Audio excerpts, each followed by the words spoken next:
Hello, everyone, and welcome back to yet another episode of the War Report. We're looking at a bit of a long haul, just looking at all the news that has accumulated since we were last able to do our last episode. Unfortunately, scheduling, technology, the usual enemies of the War Report. Not to mention, let's say, our larger enemies who orchestrate these events. But nevertheless, we persevere. We're much like Hillary Clinton. I cannot do this. I'm sorry, I cannot. Who wrote the script, whoever they are, they're out, they're done. But in all seriousness, welcome to another episode of the War Report. We are glad to be back after a little bit of delay due to, as I seriously, scheduling and technology conflicted. Delay us last week, but you know what? We're back. We have plenty of news. A lot of you out of Ukraine, quite a bit out of the Caucasus, and then also just a lot out of the rest of the world, bits and pieces here and there. So we probably are looking at just shy 3 hours. So buckle up because we got quite a ride ahead of us. In which case, let's get the longest part out of the way first. I'm sure you have a treasure trove of information on what's been Yeah, happening on the front in Ukraine. I do. And just as a preamble, I'm going to let you know that I'll have photos and graphs for other stories as well, if you can bear with me. I've As a been, matter of I've been, fact, I cannot. wow, I guess I'm out of luck. Well, that's that. Nice episode. Thank you, everyone. Goodbye. Yeah, goodbye. Have a great weekend. Um, so yeah, what I'm going to do is I'm going to send you photos and stuff, Yeah. and Just send them, and I'll have them up. I got Telegram okay. primed, and we So will. before we get into the the Battlefront news, the gains, the losses, and all that, I'll begin speaking about maybe like the latest thing that's happened, the most significant attack by Ukraine, and mention right from the get-go that History Legends did a great video on the attack on Sevastopol and the taking out of I believe, a landing vessel of the Russian Navy and a submarine that were in dry dock. Um, so I will, I will just say this that there's a pattern that was created, and that was the Ukrainians would send in unmanned boats, manned boats. The unmanned boats, of course, had explosives. Uh, Different, not the Bayraktar, but different drones supplied by the Portuguese and the British would go in, and the Russians would knock them out, and then a Neptune or a Storm Shadow missile would attack. And more often than not, the Russians knocked those down as well. However, on that night, um, 10, as I understand it, 10 Storm Shadow missiles were launched, and seven were shot down from Panzer to S-400s to Sukhoi fighter jets, but three managed to get through. And that's now it appears that there are two dead and 26 injured. Uh, as far as I can remember, the attack was at night, and obviously these vessels are in for repair anyway, so they wouldn't have all the crew present living in them, you know. Um, but it is a very interesting attack because it coincides with something else that they did, which was they took over various. Remember last year when the Ukrainians started shelling the oil platforms in the Black Sea? Yes.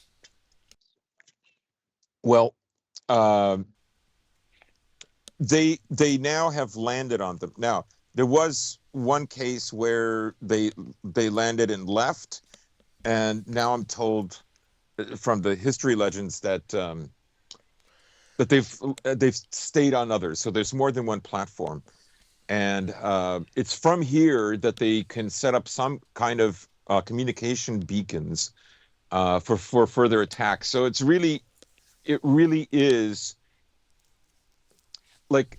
it's a very it's an inflection point right now.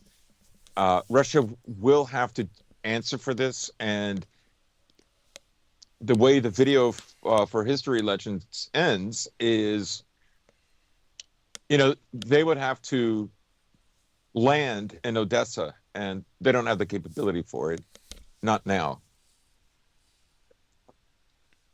And So, the amount that they would have to dedicate to it with the way they've conducted this war thus far, it the two just simply don't add up. Now, maybe if we look further down the road as the war escalates, as there are more waves of mobilization, if there are more waves of mobilization, I have to say, we could see Odessa in the deck, but with the current state of the war, it's a bit ambiguous on both sides. I will admit that in terms of, I mean, we have a general idea of what victory conditions look like for both sides. Of course, the Ukrainians want this fantasy where Russia's punished, they pay the reparations, they surrender all the land, including Crimea.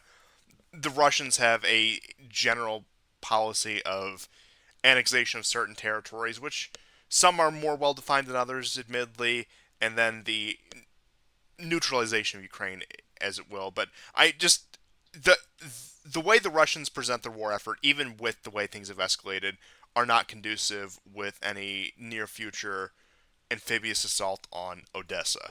And yeah, I, yeah, I will also harken back to, I believe it was September 2022, around this time last year, the fear of the dirty bomb, as they were actually just even in the proximity of Nikolaev, that set off fears that there was going to be a dirty bomb, that there was going to be a nuclear false flag, because they would have been on the road to Odessa at that point. And that was after they were starting to recover from the Ukrainian counteroffensive in the summer of 2022. You had this, and then I believe that was also around the same time that the U.S. moved the airborne into Romania and other Black Sea countries as well, in which case yeah. that could have been viewed as a deterrent. And with some of the military buildup in places like Poland and other NATO states that are more within Russia's proximity, that also could be a deterrent, that they don't want to escalate this too far, or that they are preparing for something. They have their contingency plans on top of contingency plans, as is the case with every war. But getting back to your general point, I would be floored if if there's an assault on Odessa anytime soon, let alone a successful assault. Yeah, yeah, that's not going to happen. I also think that the Russians feel that there are too many Russian speakers that they would have to kill. It would be a disaster.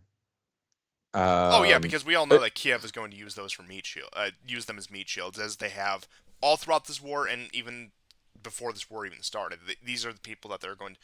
It's a hostage crisis, plain and simple. yeah. So, yeah, I mean, anyways, I sent you some images. We'll just get the front Yeah, lines just out a of the minute. way because there's so much. I was going to do something on the mercenaries. There's all this talk about mercenaries that have gone to Ukraine and have gone missing, and primarily there's three interesting stories that are interconnected because they sometimes served on the same in the same units or with Azov. Now there was an American with I think Sky is his last name. He has two kids, very photogenic guy. He went to fight. He was, remember, I've said for two shows that there was a Russian BMP with personnel in it that was retreating after the successful Ukrainian counteroffensive offensive in Kharkov. And they were just past Kupiansk in uh, I think it's like Pavlovska, something like that. Anyways, they were stopped. They were hit. I think the driver was showing his hands up. There's long videos of this, and he was trying to give up. Um, the mercenaries who had both American, British, Australian accent with Ukrainians or people who spoke some kind of Ukrainian or English with a strong Eastern European accent. So they attacked them. They killed them, but there was shelling, and some of the mercenaries got killed. 5 of them were severely wounded. 2 of them were killed. Well, as it turned out, Sky was in this group, and he was eliminated by the Russians over a week ago. That's when the news came out, but I think he's been dead longer than that. So almost on the anniversary of him taking out Russian soldiers who were in retreat, he's dead too. Then there's the story of a guy named Chadwick, a British volunteer, and Daniel Burke, both British. And last week, the news came out that Chadwick was found dead with his hands tied behind his back and his head in a puddle. At first, people were trying to blame the Russians. I'm not saying no one officially was blaming the Russians. I'm just saying stuff on Twitter. Yeah, the rumor mill, as And it were.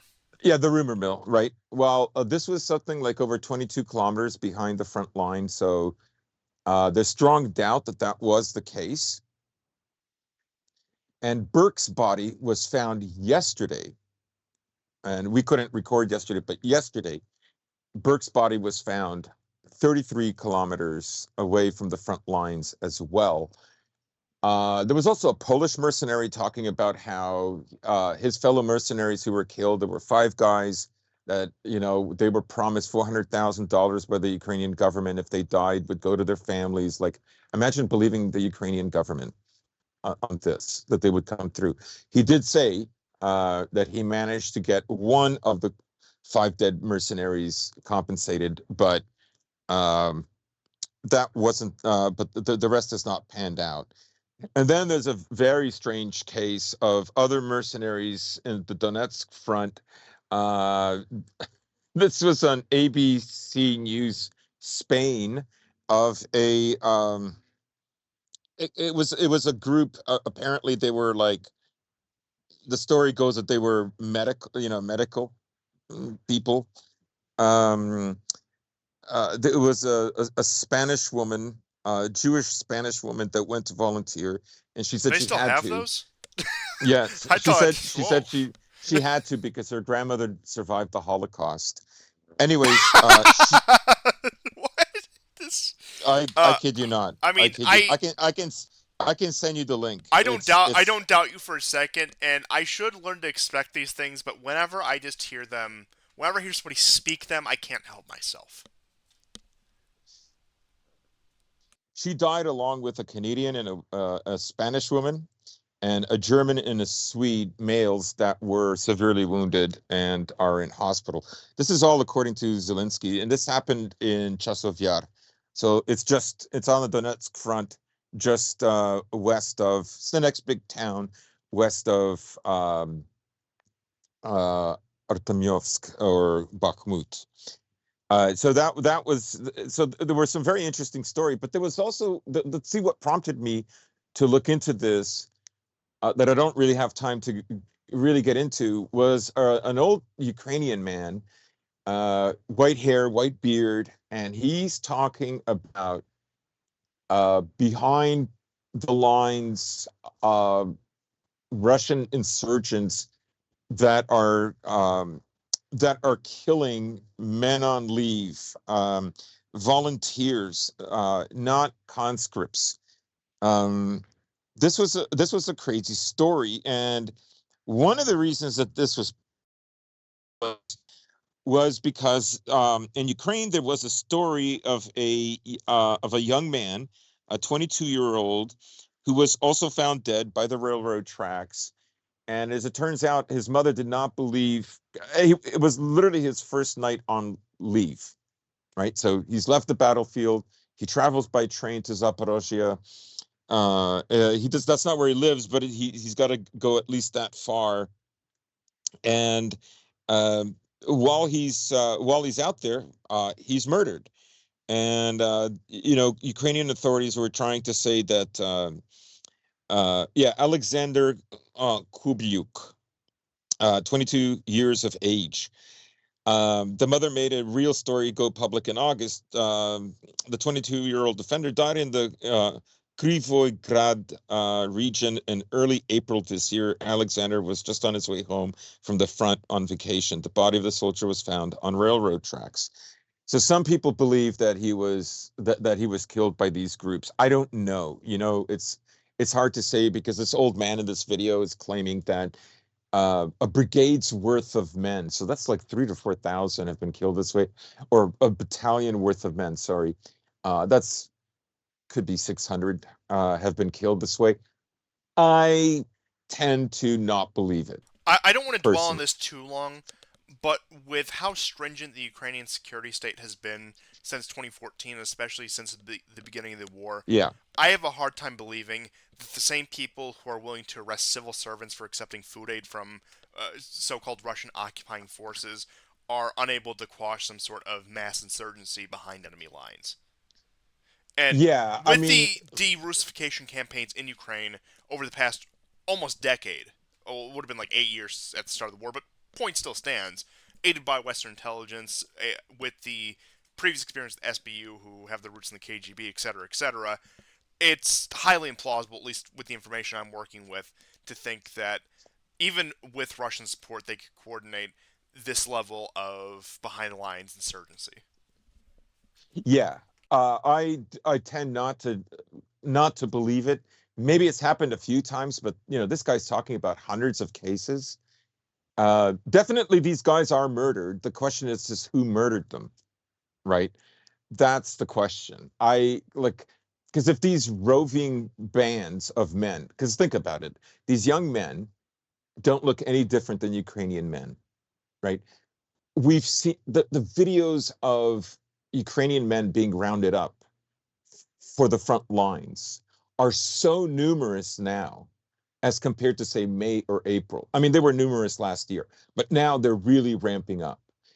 And you have mainstream media, Western uh, media sources also talking about this openly, right? Well, I Which think that tells you that the brings up the, the war is not going that well. a bigger question that I haven't seen any data on, but that would be really interesting to see data on, but it's probably really hard to get your hands on. What's the fragging rate for these Ukrainian conscripts? It I don't has know because it has these to are be just just it has to be higher than like the U.S. and Vietnam, which is the primary fragging example. I would imagine at least. Now, those kind of stories are not going to reach the press for obvious reasons, but I can't imagine that.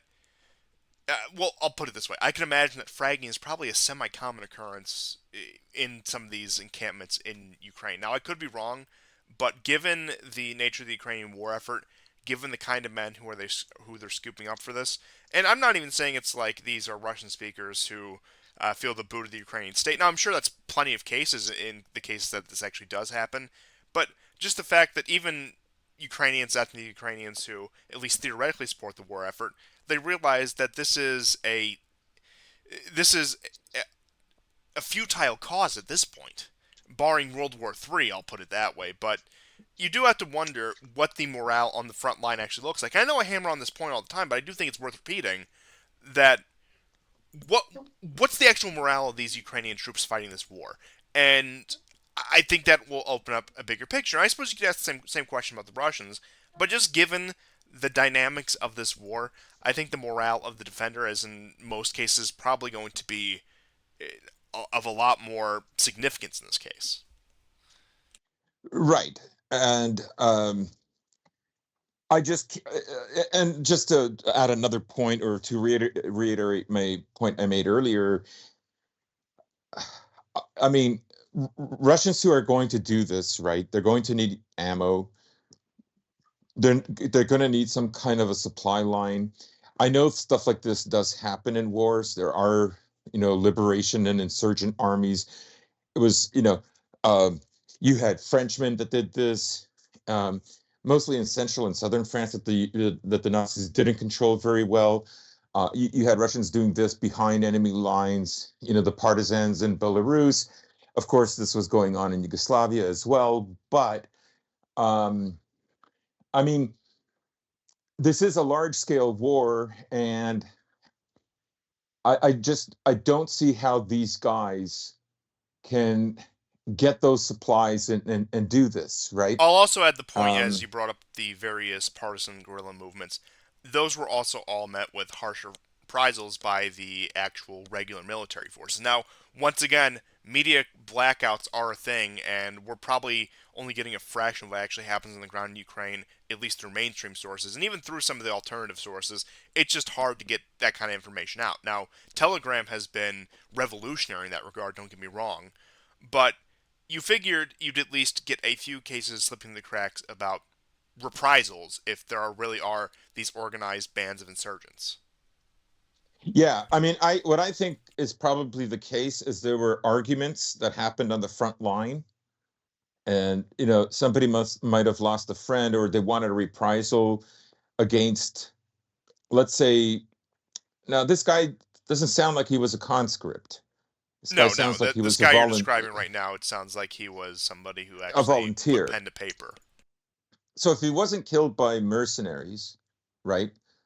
Because we've seen that. We've seen Polish mercenaries fire on Ukrainians and vice versa in this war. Um, so maybe it could have been a different mercenary group that felt that he betrayed, them.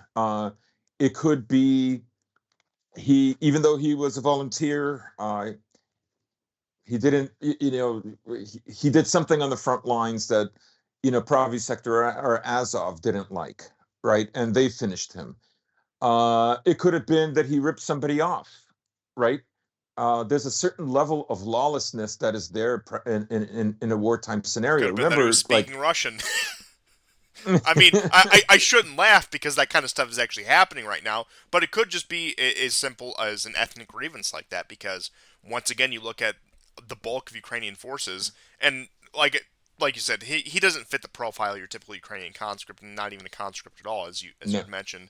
But point being yeah, is these kind of things happen, especially in cases like this. yeah. So it's kind of interesting that there's been so many of them, and just to go back to that truck that was hit in Chasov Yar, west of Bakhmut, with the Spanish Jewish girl and the Canadian girl and the other Europeans that died or were injured. The reason we know that is because Azov, they were working with Azov. Now they might have been just attending to Azov medically speaking, but you can't always know what the vehicle is transporting from, I don't know, half a mile up the air, or whatever. Um, they see Azov, they're going to attack it, and if you want to hang with Azov, you're going to have problems. So Azov has been losing a lot of fighters in this area. In fact, the other day there was a video of 5 guys that went out and 3 died the same day. I believe this was yesterday or the day before. But yeah, so anyways, I don't want to dwell too much on it, but I just thought it was interesting, this kind of story I haven't seen anybody else cover. And uh, Daniel Burke's father wanted an investigation. He wanted the British, I guess, Scotland Yard. I don't know who exactly would be in charge of that. To begin an investigation into the death of his son. Right, he had been missing for quite a while, since the beginning of August, and just yesterday, 16th of September, his body was found. So that's very interesting, and apparently he knew Chadwick and some of these other guys. Um, there were other mercenaries in his group, including Georgians, and a lot of the Georgians are still fighting in the Bakhmut area. So, anyways, I don't want to dwell too much on it because we have such a big show, but I thought that was kind of interesting.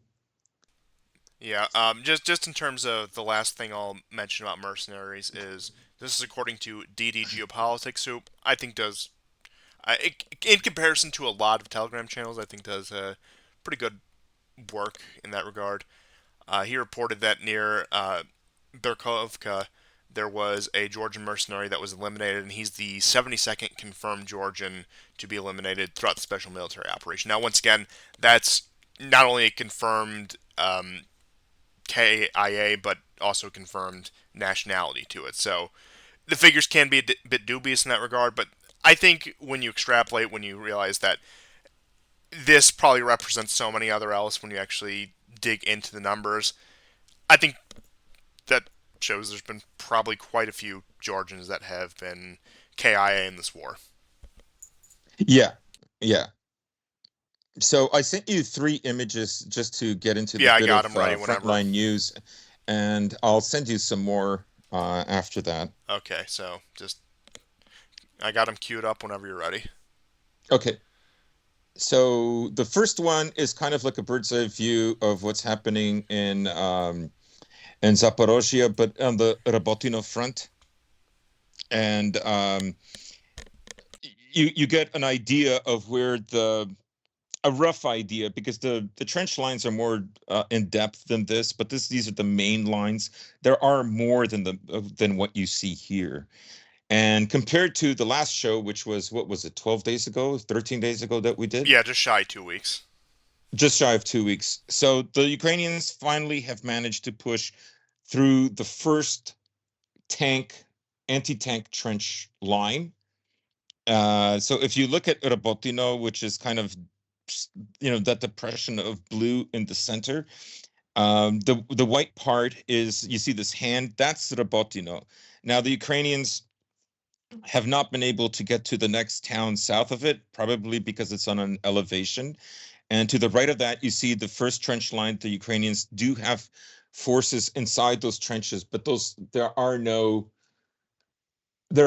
not any vehicles here because the vehicles are not able to cross over, not yet. Anyways, I would imagine that the Ukrainians would have to begin digging to create a passageway for them. That second line that you see that parallels that is a trench line that the Russians control, except for the corner that's in the gray zone, and you would presume that there are Ukrainians there sometimes, sometimes Russians, and sometimes nobody. That's an area where the Ukrainians have successfully breached. Now, they're not using uh, a ton of vehicles for these operations. They've stopped doing that because the vehicle loss has been so high that they will literally drop them off a kilometer or two, and then the troops will have to walk there. However, as some Western press have commented on this, this increases their overall loss of manpower.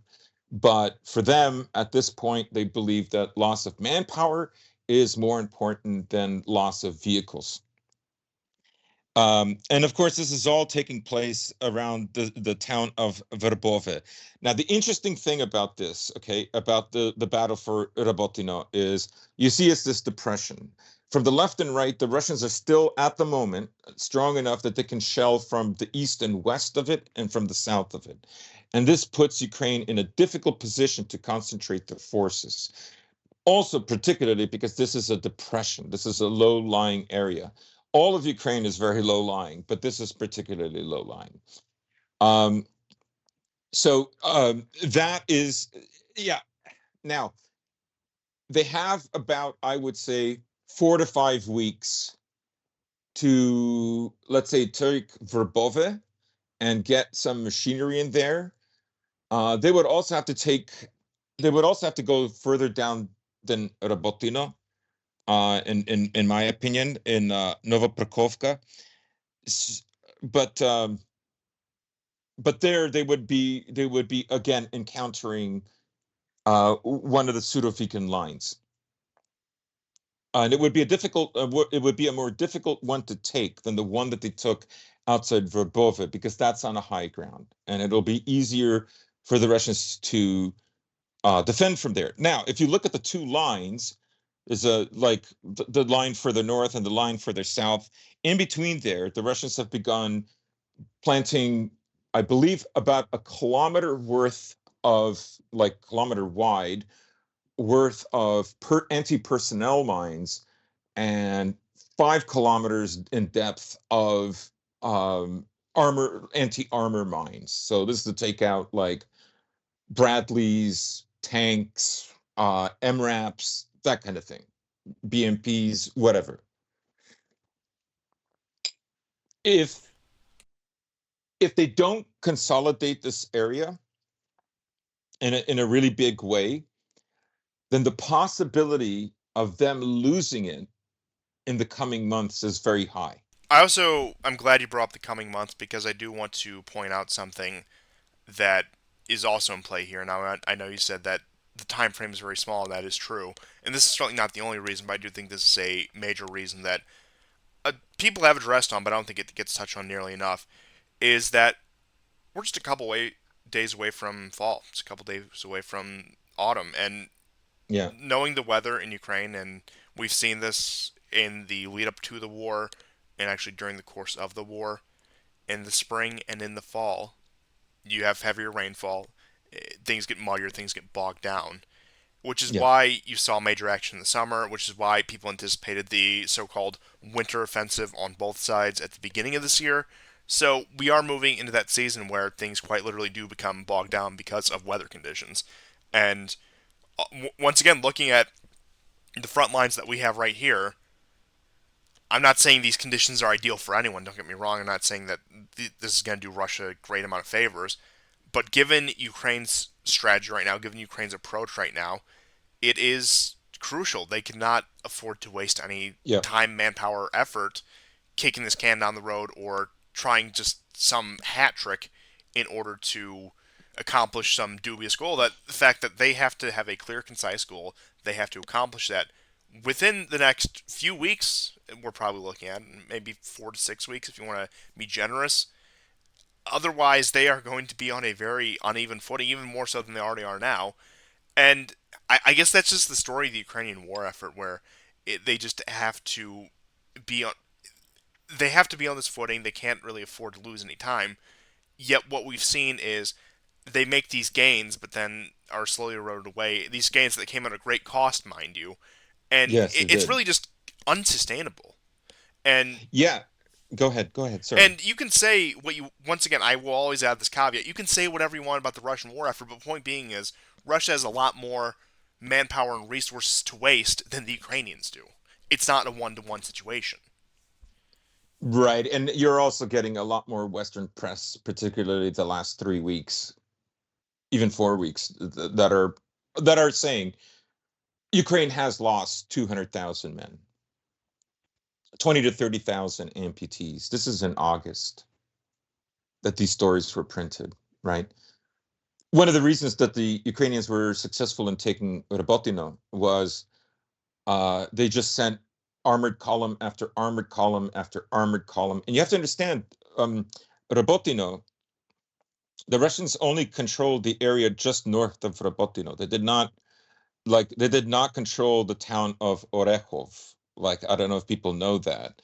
So if you were to draw like a line from the east side of this salient that the Ukrainians have opened up to the west side, that pocket, that salient at the bottom, that's what Russia controlled from let's say beginning of June 4th, and then slowly started losing it sometime in July, right? And by August, it was kind of especially late August, it was obvious that the Russians were not capable of still holding on to Robotino. Um, that's their decision, I suppose. You know, the village is much like the village of Klishevka, and even worse, Andreevka, which we'll get into later. But the reason they took it is, first of all, there were no anti-armor lines. There were trenches, yes, but no anti-armor lines, and they spent a lot of armor to get Rabotino, a town that had, I'm told, 480 people before February 2022. So the rest of the way will not be like this, contrary to what some Western press think it will be. Ukraine has been in front of Verbove now for over 2 weeks, for nearly 3 weeks. They've been in front of Verbove, and they have not been able to transfer not one armored vehicle, not even an MRAP, or even a Humvee for that matter. So if we go to the next slide, this is us moving further east, and we get into what they call the Vermevsky Ledge. And this is the area that Ukraine had a lot more success. They took a lot of villages one by one, and this is where they kind of perfected the ability to take villages by just sending manpower instead of vehicles. Now, these villages, to be fair, are much smaller. Some of them are no more than 100 people, so they're very tiny. Now, the Ukrainians have not been able to push past. Sorry, I'm showing you the yellow arrows. That's still Robotino. I'm showing you where the Ukrainians are focusing in right now to widen the breach. It's the next one with the yellow um, arrows. Sorry about that. Yeah, yeah. So the Ukrainians have been trying to move further south past Uruzhanya since July. They have whittled both the left and right flanks of the Uruzhanya front in a place called Zavitnya. So Zavitnya has a river in front of it, not a particularly big river, but a river, and the Russians have been able to hold this area for quite some time. And as you can see in the map, the Surovikin line is several kilometers, like over 12 kilometers south of there. So that's an interesting point. And then I have another one that maybe I've already sent it to you. I'll send it to you right now. And this is going to show you the extent that the Ukrainians have been able to whittle down this front at the Vermevsky Ledge. And they are heavily focusing in a place called, I believe, Novomayorsk and Novodonetsk. Now, Novodonetsk has been a place that, at the beginning of the counteroffensive, the Russians almost lost it, and then they regained it. So this is back in June. Pardon me, I'm just having some Turkish coffee. So, Oh. so again, Dima on military analysis channel claims that the Ukrainians have reduced their losses here by 10%. He mentioned some numbers. I went and looked at the numbers that Slaviangrad was posting that the Russians were saying from like a week or two ago. I don't know if they completely jive. That could be me. I don't want to say anything or imply anything untoward. But his big question was, is is Ukraine changing their tactics, and is it getting harder for the Russians to defend this area? It was an answer he didn't have at the end of the video, but he believes in a week or two, after further aggregate of data is looked over, um, there will be an answer for it. And I'll give you just to go back to Robotino, because the thing is about Robotino, okay, is this area is the closest like that you're going to get to the Azov Sea, right? That's the point. Um, that's why it's so important to them. That's why the Russians didn't defend Vremevsky. They didn't put the Surovikin line as far north as they could have. They would have if there was a faster way to get to the Azov Sea from the Vermevsky Ledge, from Uruzhanya, and so forth and so on, right? But there isn't. The roads are very bad, very few paved roads, and the next biggest town would be Mariupol, and trying to take Mariupol would be a very, very big feat for the Ukrainians. There was some. Here's why that's the case. I'm going to send you one more map that explains why. Right? If you were to take, if you were to have a breakthrough in the Vremevsky Ledge and then decided to go to Tokmak and Melitopol, the blue line is is how you would have to travel. You would have to travel between two different defense corridors, two different Surovikin lines. And at the moment, the Russians are building even more trench lines around Tokmak. So the next big town would have been Tokmak before you get to Melitopol. Now, Melitopol is further down to from Tokmak than Tokmak is to Robotino, if you understand what I mean. And so that's why, right? You can see it's much faster to go from Robotino. And in this case, the Russians, I think, they laid out their plans correctly, because to try to do this from Vermevsky Ledge would have been just too costly for the Ukrainians. So that was just an interesting thing to keep in mind. There is, like I say, around the Novodonetskoye area, there is a lot of fighting around there. Novomayorsk, there's a lot of fighting around there. Novomayorsk, the Ukrainians have been able to cross a small river there, and they are on the outskirts of that town, and they've been there off and on for about a week now. Uh, so we'll see how that develops. Um, if you wanted to look at the progress from like last week to this week from a Ukrainian source, well, then I'll give you one. This is from Deep State Maps. This is again for Rabotino.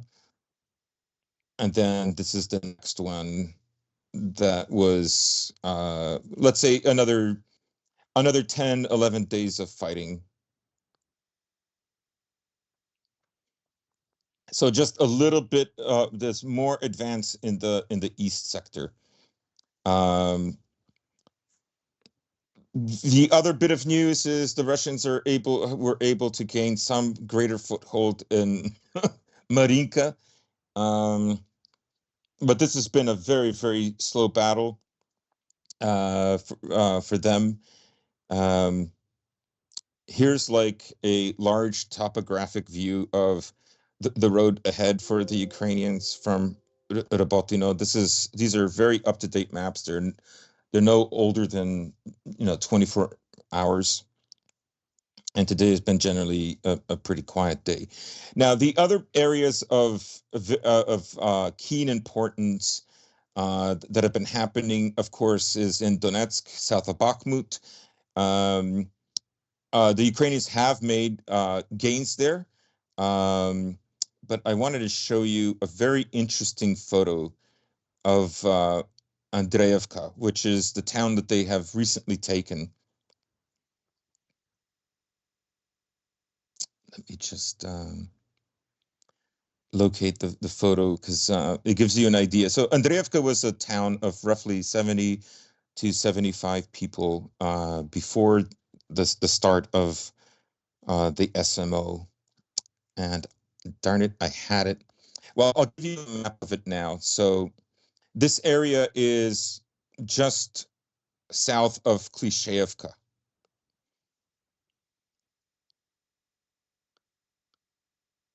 And you can see between the arrows, between the bottom arrow and the second top arrow, that is where that was.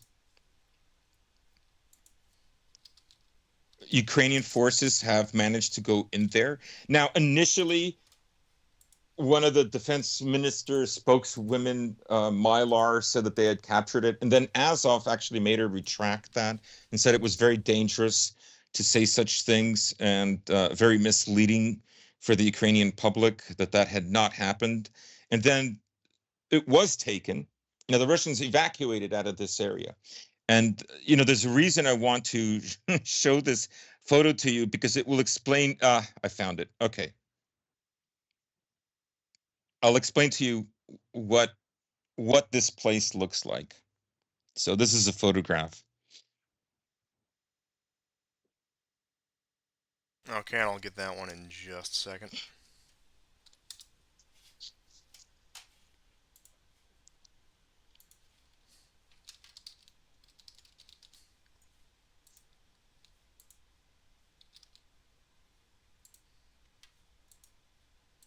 Okay, it's all Okay, yours. so as you can see, there's only one main street there's two basic streets and one small street, what's left of it.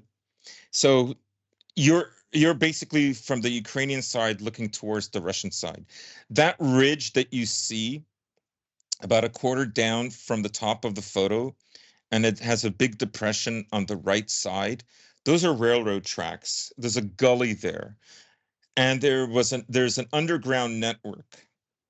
And so what the Russians would do is they would fight in this area, they would retreat and go underground, and then they would call in for their artillery to begin shelling the town. As you can see, there's literally nothing left of the town. It's very, very, very, it's all rubble. Some rubble is higher than other places. And there's not really much area um, where you are able to hide, essentially speaking, right? Um, if that underground area is not taken by the Ukrainians, then the Ukrainians will be vulnerable there. But I imagine because of the videos of them with their flags, of three different brigades that were involved, including one of the Azov brigades, I would imagine that the Russians may even have retreated from this area. I don't know, or we'll find out tomorrow. I'm just going basically by what the morning news was. If there's an update, like I say, they have to get past that tree line, that ridge, because those railroad tracks are on higher ground. If they don't, then they cannot dwell in this area. And this is why some bloggers have called this area still a gray zone, or kind of a gray zone, because it's just not an easy area to defend. Similarly, in Klashevka, the Russians have also retreated out of the town.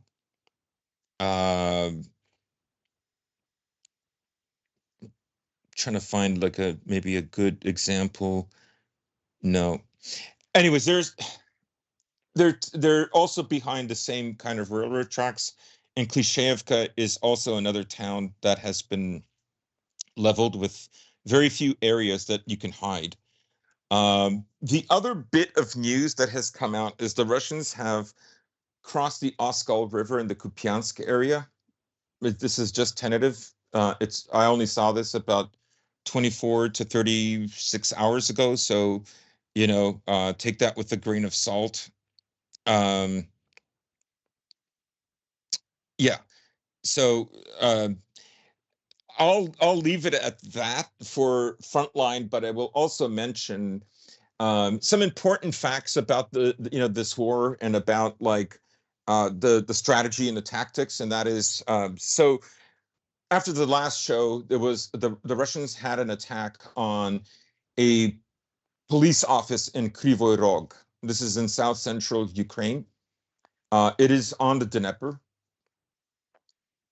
Now, it should be noted that policemen are fighting. Policemen have also been conscripted, but policemen also act as conscriptors, forcing Ukrainian men to go to the front. So the Russians attacked with 2 missiles in this area. I believe somewhere around the 5th or 6th of September. And then there was an attack that happened in Konstantinovka.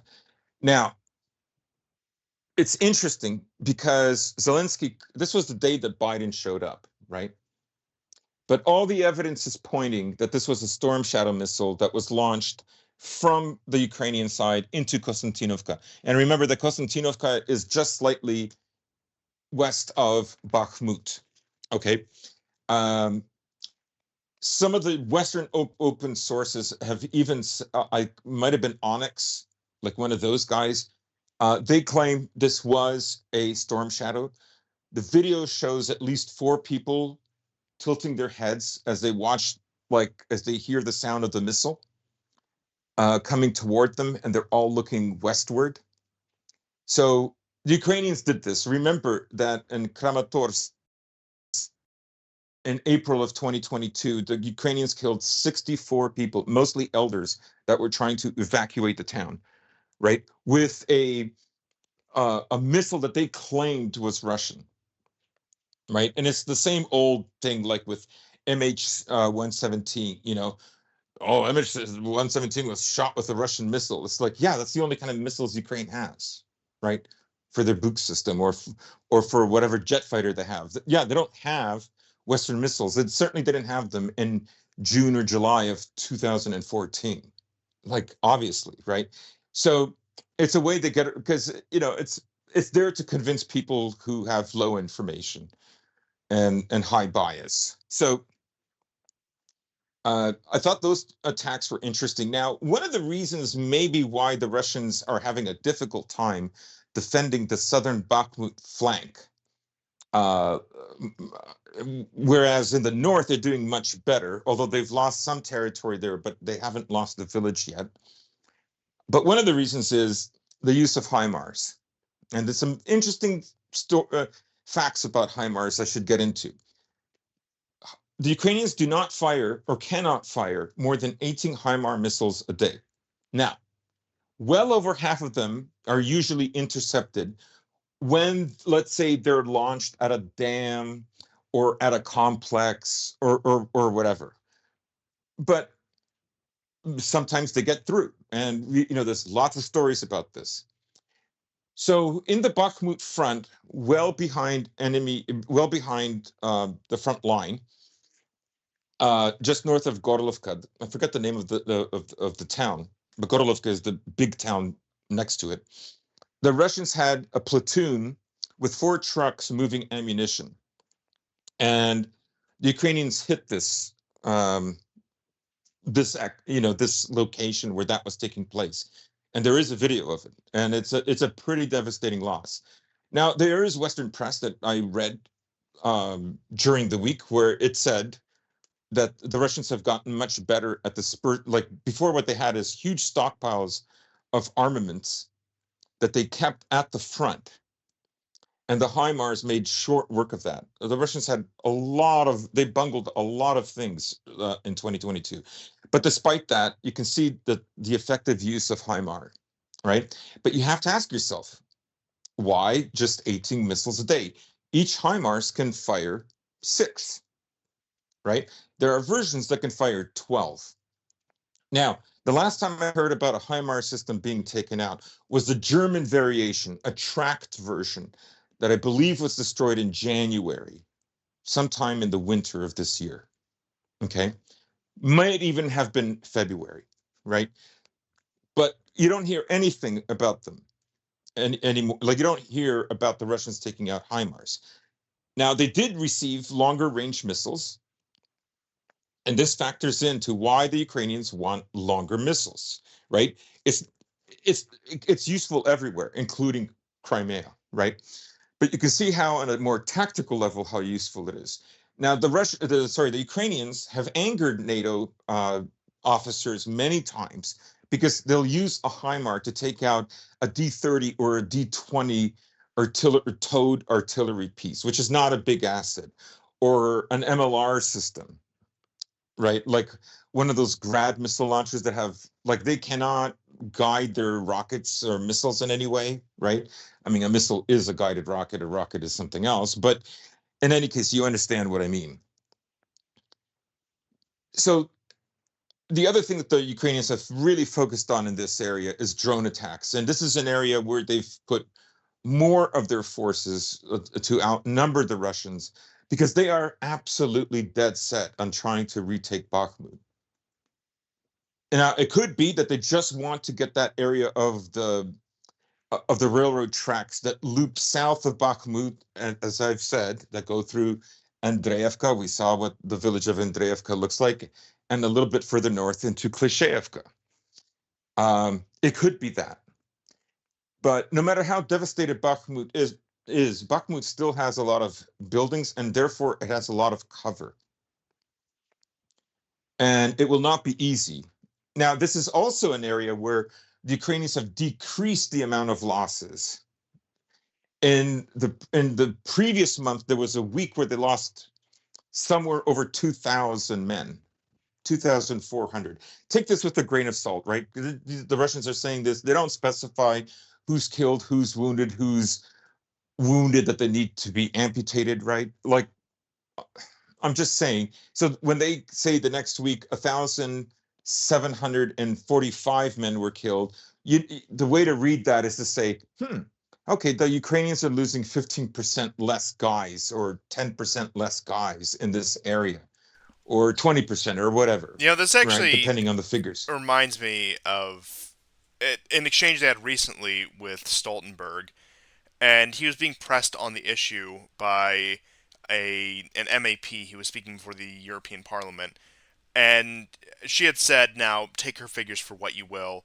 Quote, "You said that Ukraine is gradually conquering territory, but that's not true. 500,000 people have died. Now they've begun to mobilize even those who are liminally fit and sick."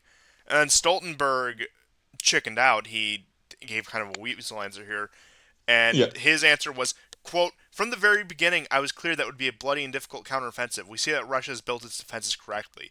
So upon immediately being pushed by just some random MEP, and this is nobody I recognize, not that I'm the biggest source of knowledge on the European Parliament and its affairs, admittedly, but point being is, I think from Netherlands, somebody can correct me if I'm wrong, but I don't. That's it's getting caught up in minutia. But at this point, Stoltenberg is admitting that yes, the Russian defenses were properly built, that the counteroffensive was not successful. But I think the most telling part of this, and I know we were discussing the casualty figures before, is that he didn't even try Hmm. to Hmm. uh, d- refute the 500,000 number, because he could have very easily said, well, yes, the Russians built the defenses, but certainly the Ukrainians haven't lost 500,000. They've only lost 100,000 or 200,000, or even, I mean, just anything below 500,000 would have sounded better.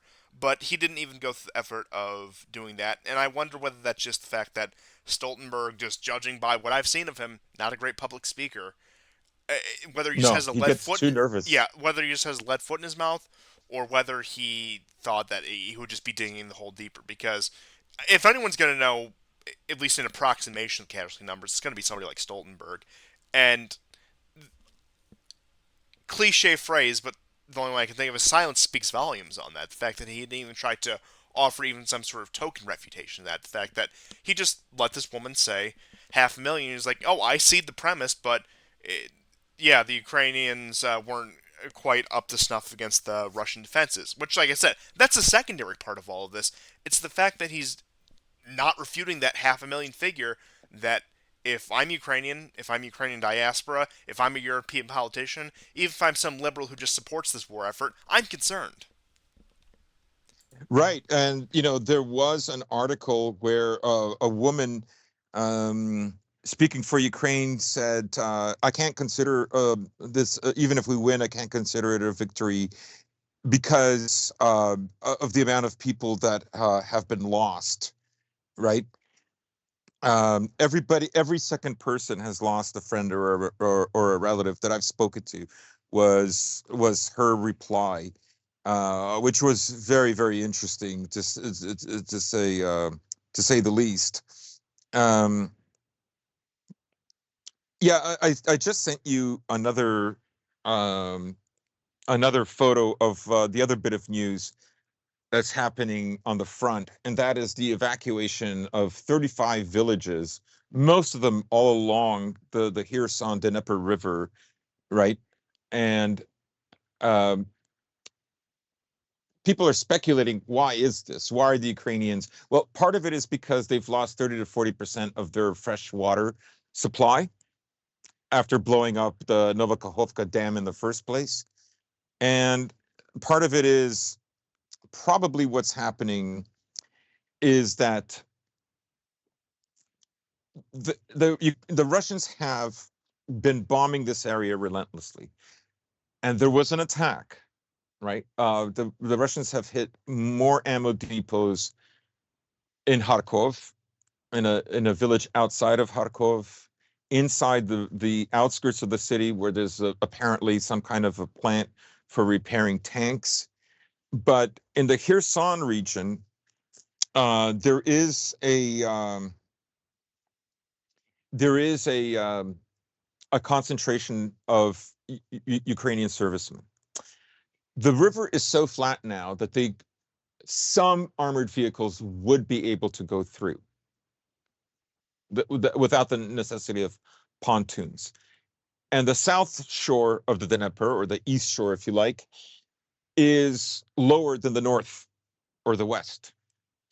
And they're going to get rid of the people here, one, because their life is hard in the first place for the lack of fresh water, but the other is they're going to disperse their concentration of men and ammunition over a much wider area.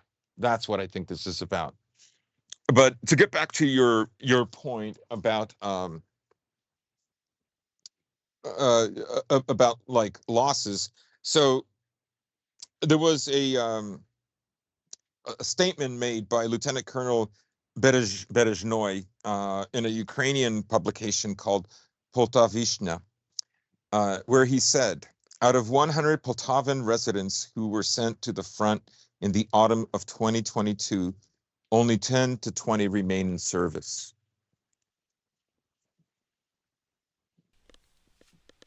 That's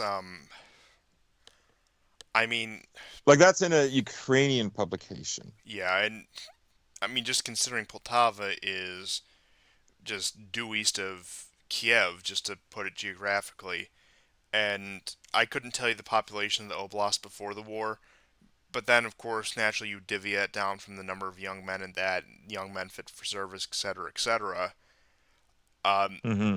I mean, this is complete depopulation we're talking about, whether that be through the massive amount of emigration, both west and east for that matter, from the casualty rates, and there's no going back from this. There's no way to solve this situation. And Mm-hmm. it's actually, as we were discussing last episode, the idea that the Ukrainian government was going to demand the extradition of fighting age Ukrainians abroad. Now, once again, that Yeah. could be used very easily as a cover to get other more willing participants in this war to go back home, in which case, I mean, they'll take whoever they can get. They don't care if it's the actual population itself as long as they have the manpower to continue the war effort. But Austria, for example, recently said that they are not going to continue or even proceed with this policy. And you had the Ukrainian state saying that it's going to start trying to sue Western governments. I don't know how it plans on trying to do that in order to secure the extradition of these men. And once again, I'm curious as to they plan on suing the people, the nations that are keeping their state on life support. But I mean, once again, that's taking the threat seriously when it's not. But just to continue more on the question of Ukrainian morale and just more stories about Ukraine outside the front lines, there has been a resurgence of Legionnaire's disease within 2 battalions of the AFU. And this was detected in the 14th separate mechanized brigade and the independent mechanized brigade, the 14th, and the 32nd mechanized brigade had about 100, 1,000 servicemen total, and there were outbreaks. They were camped near the Polish border, probably once again for that reason.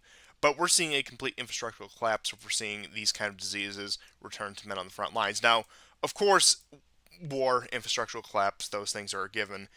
But when you start to have the resurgence of these kind of diseases, for example, cholera is actually a very common one that comes up in these areas that are very war torn. Yemen, Syria come to mind, Yemen especially. But it's getting to the point in this war where services and just functionality of the state and society are so degraded, where even among the soldiers, the people who are probably going to get top priority in terms of their health and well-being because they're actually fighting this war, are seeing the resurgence of these diseases. And look, I can't say if there's been any disease outbreak on the Russian side. I haven't heard anything about it. If anyone knows anything about that, certainly tell me and I will look into it because I'm not saying it's impossible, but and I'm also not saying this Legionnaires outbreak is a widespread thing, but the fact that it's even making a resurgence is number one foreboding. Number two, if word of this gets out, demoralizing. There's really no two ways about it, and I I find myself coming back to this question every time we do the show, every episode that we do, every time I even look into this war. What is the morale of the Ukrainian troops? How much more can they take of this?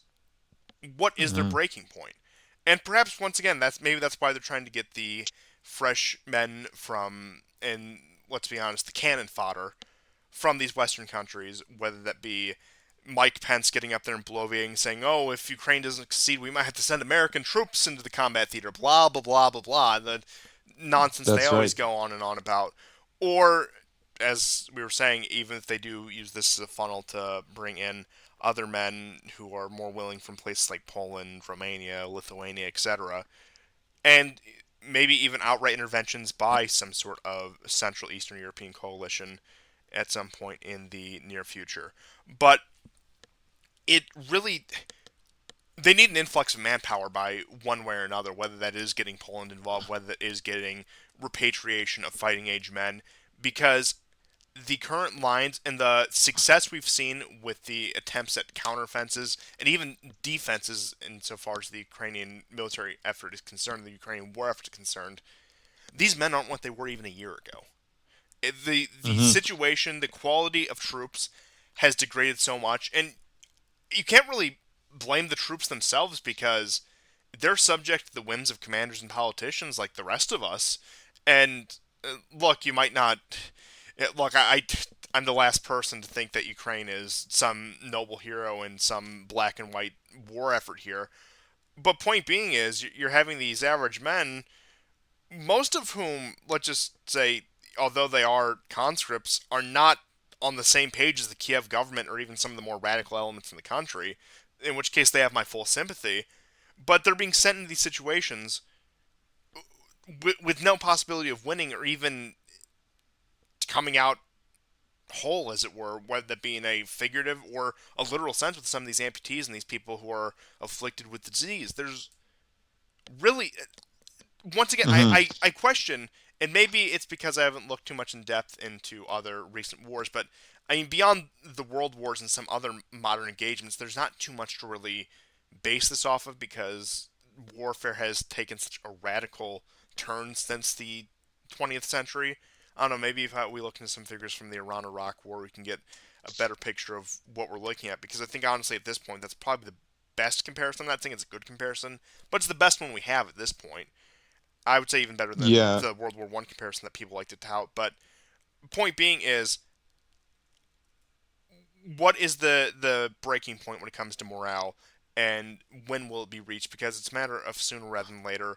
And the only thing that, in my estimation, now, of course, I could be proven wrong. I might be proven wrong about this. Crazier things have happened. Is that barring some sort of major event such as a co-belligerent power entering into the war, maybe the situation in the Caucasus explodes and Russia has to get involved in the front there, or Yeah, we'll maybe get into that, but the Polish intervention finally does happen, or a number of different things. Maybe Kazakhstan has this mhm. color revolution, Russia has to deal with that fire down there. But barring some sort of co-belligerent or some sort of crisis, either in Russia or in Russia's sphere, as it were, once again, maybe Belarus. There's countless things you can throw at this. There is no source of morale for the Ukrainians at this point. Not even in terms of national unity. I mean, I've discussed this before. I'll discuss it again, just in case anyone missed those episodes or hasn't gone back or maybe forgotten what I said. I cannot think of a government in the world that is more isolating its tone to its own population as Kiev is, in terms of the amount of purity spiraling it does, the amount of what they deem acceptable or unacceptable for Ukrainians. You might speak the wrong language. You might belong to the wrong religious domination, whether that isn't state sanctioned. Now, I understand every country in history, including our so-called secular republics, have always had a state religion, whether that's an actual established religion or a civic religion. But once again, I'm getting too far in the weeds here. But going that far down the hole of once again with the religious persecutions, with the language laws, with the failure to Mhm. deliver services, with the being marched quite literally to your death. I mean, one thing that always sticks to me, and all credit to history legends for this one, because some of the best coverage of the war. I know I say that every time I bring him up, but I can't reiterate that enough. On his Bachman video, when he was showing the clips of the conscripts that said they had 5 days training before being sent out to the front. And Yeah, yeah. I can't imagine that's some sort of outlier situation with the direction the Ukrainian war effort has been going since, let's just say, May, June of 2023. And especially with how much they wanted the spring summer counteroffensive, how much they wanted that, it's the limits to which they have pushed these men on the ground. I don't know how you haven't Yeah, gotten I more mean, like undeniable cases of fragging. And I like I said, I know there's obviously a lot of cover-ups. There's a lot of stuff that will never see the light of day within the next several decades, but it's getting to that point. I wonder how like what's the mechanism? I would imagine some sort of terror tactic. For example, they probably have a lot of these people's families, loved ones, whatever, under threat, under surveillance. I mean, look what the SBU does. They're brutal. It's horrible.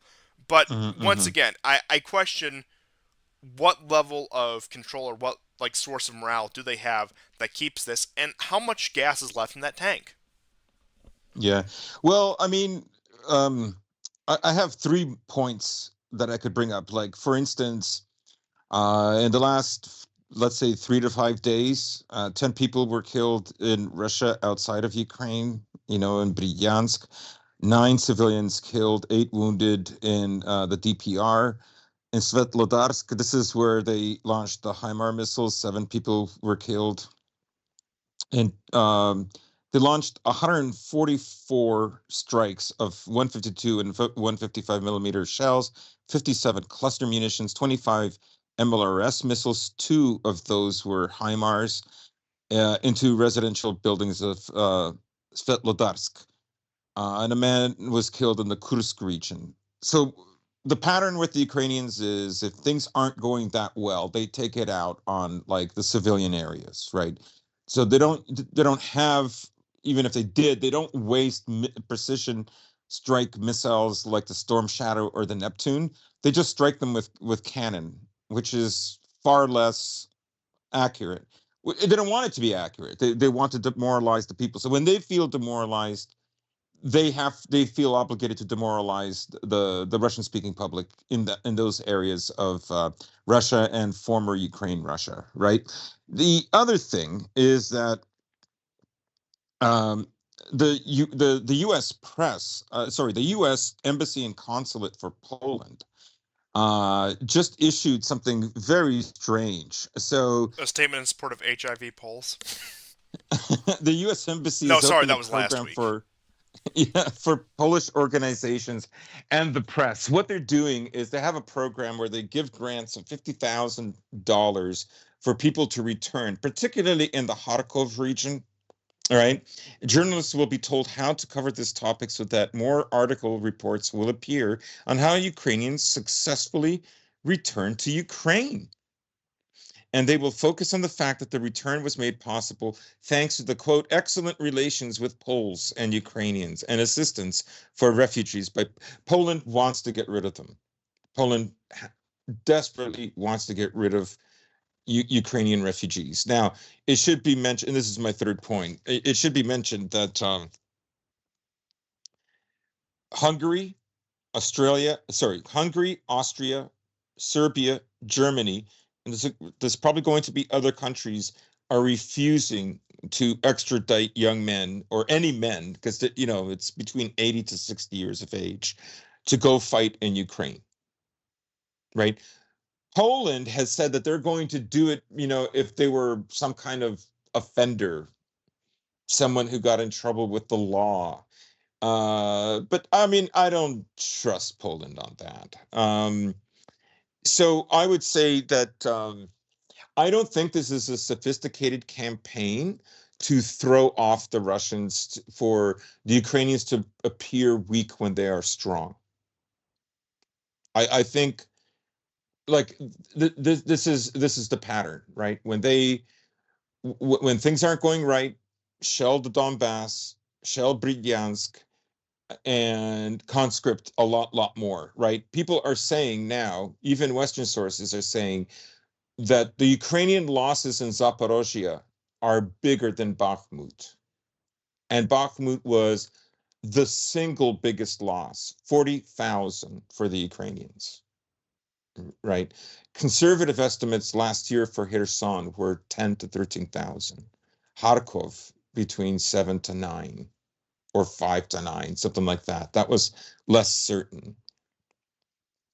Um, so I would say that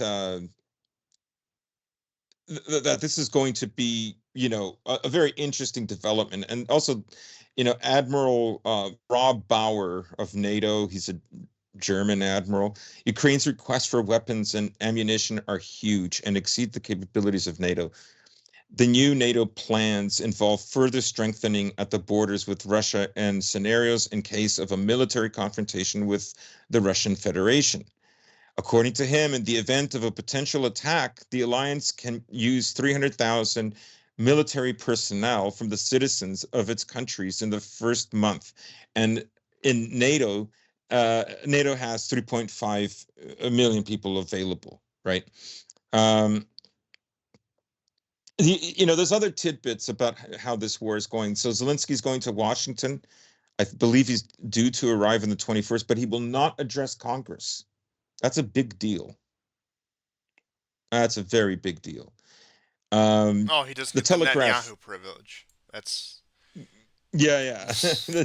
The Telegraph had a story, mood sours in Ukraine as it braces for a long and bloody war. And of course, there was the interview with The Economist between Zelensky and I forget the journalist. And he said a whole bunch of crazy things. I'll begin with, Europe and refugees. He said, up until now, Ukrainian refugees uh, have been extremely grateful and happy with the way they've been treated in Europe. But if we should be abandoned,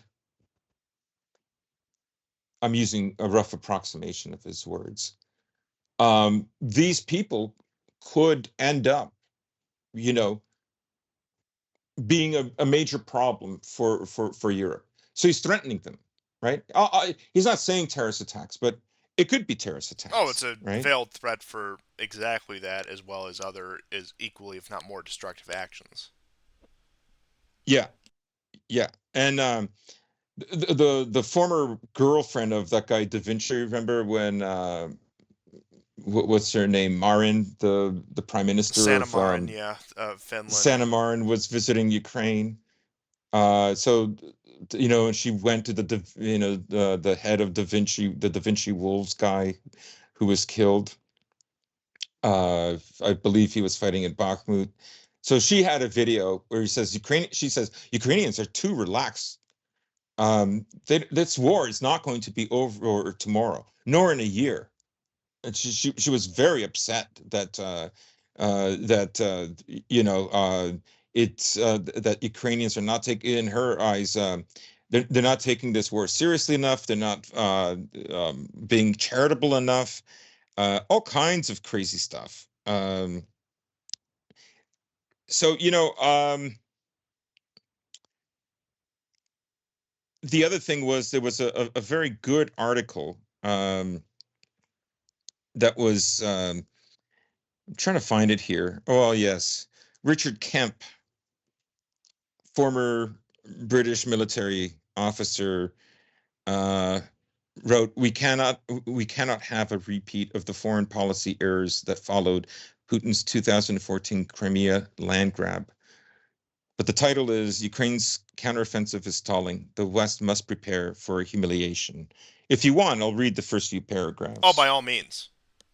Okay. The time is running out for Ukraine. Understand that this is like over a week old. After 18 months of war, it is no longer a question of if the Western alliance will falter, but when.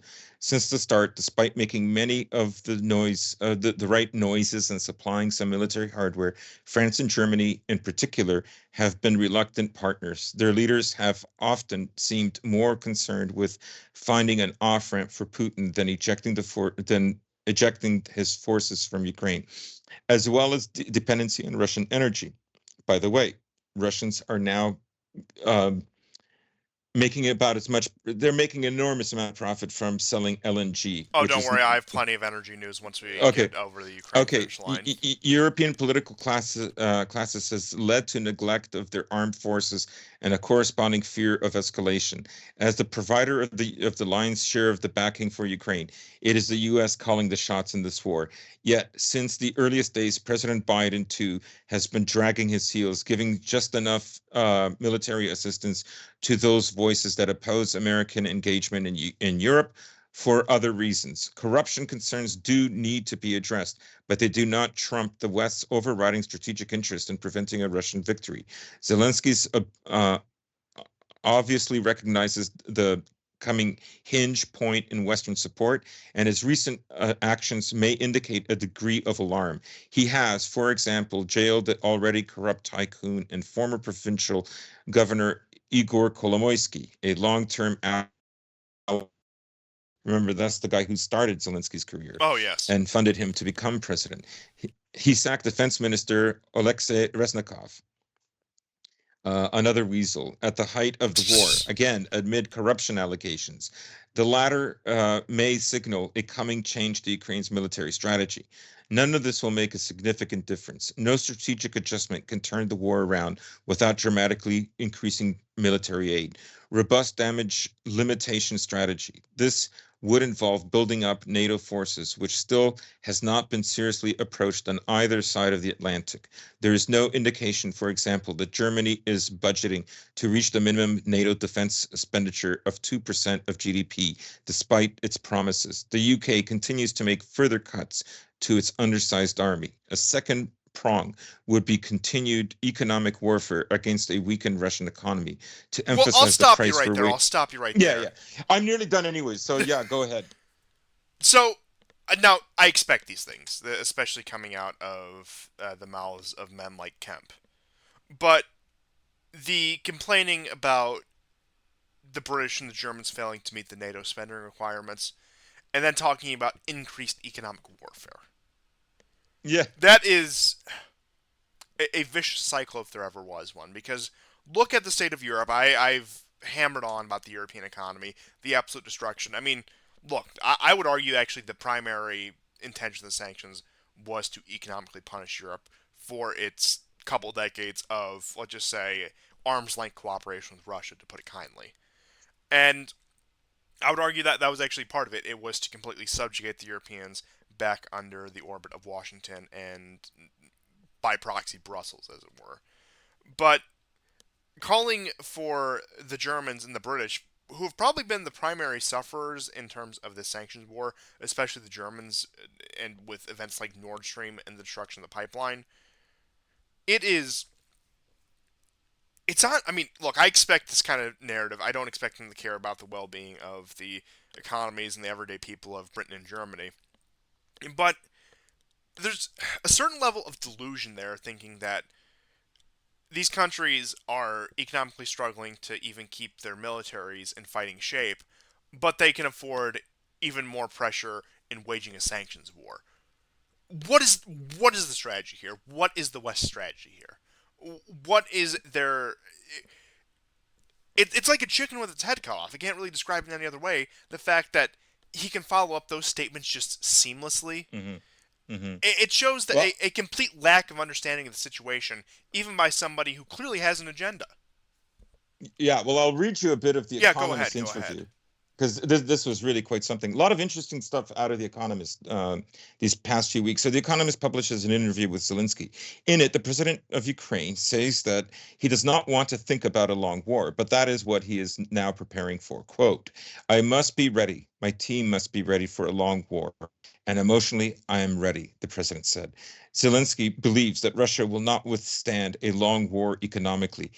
This is hilarious because Business Insider and a German publication said that Russia is now producing even more missiles than it was from the beginning of the war.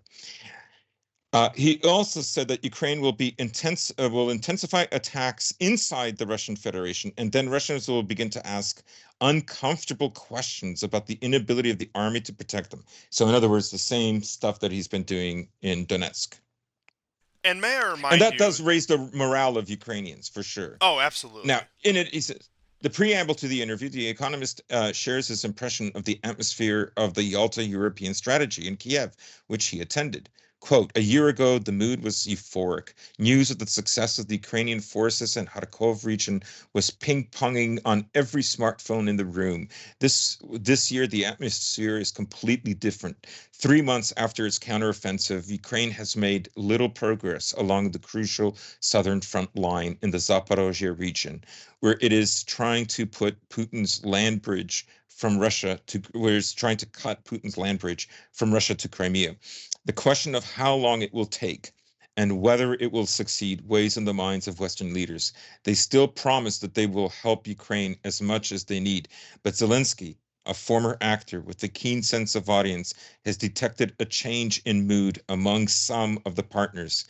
I have the intuition. I see the partners, their eyes when they say we will always be with you, but I see that they are not with us, writes The Economist. Very interesting, huh?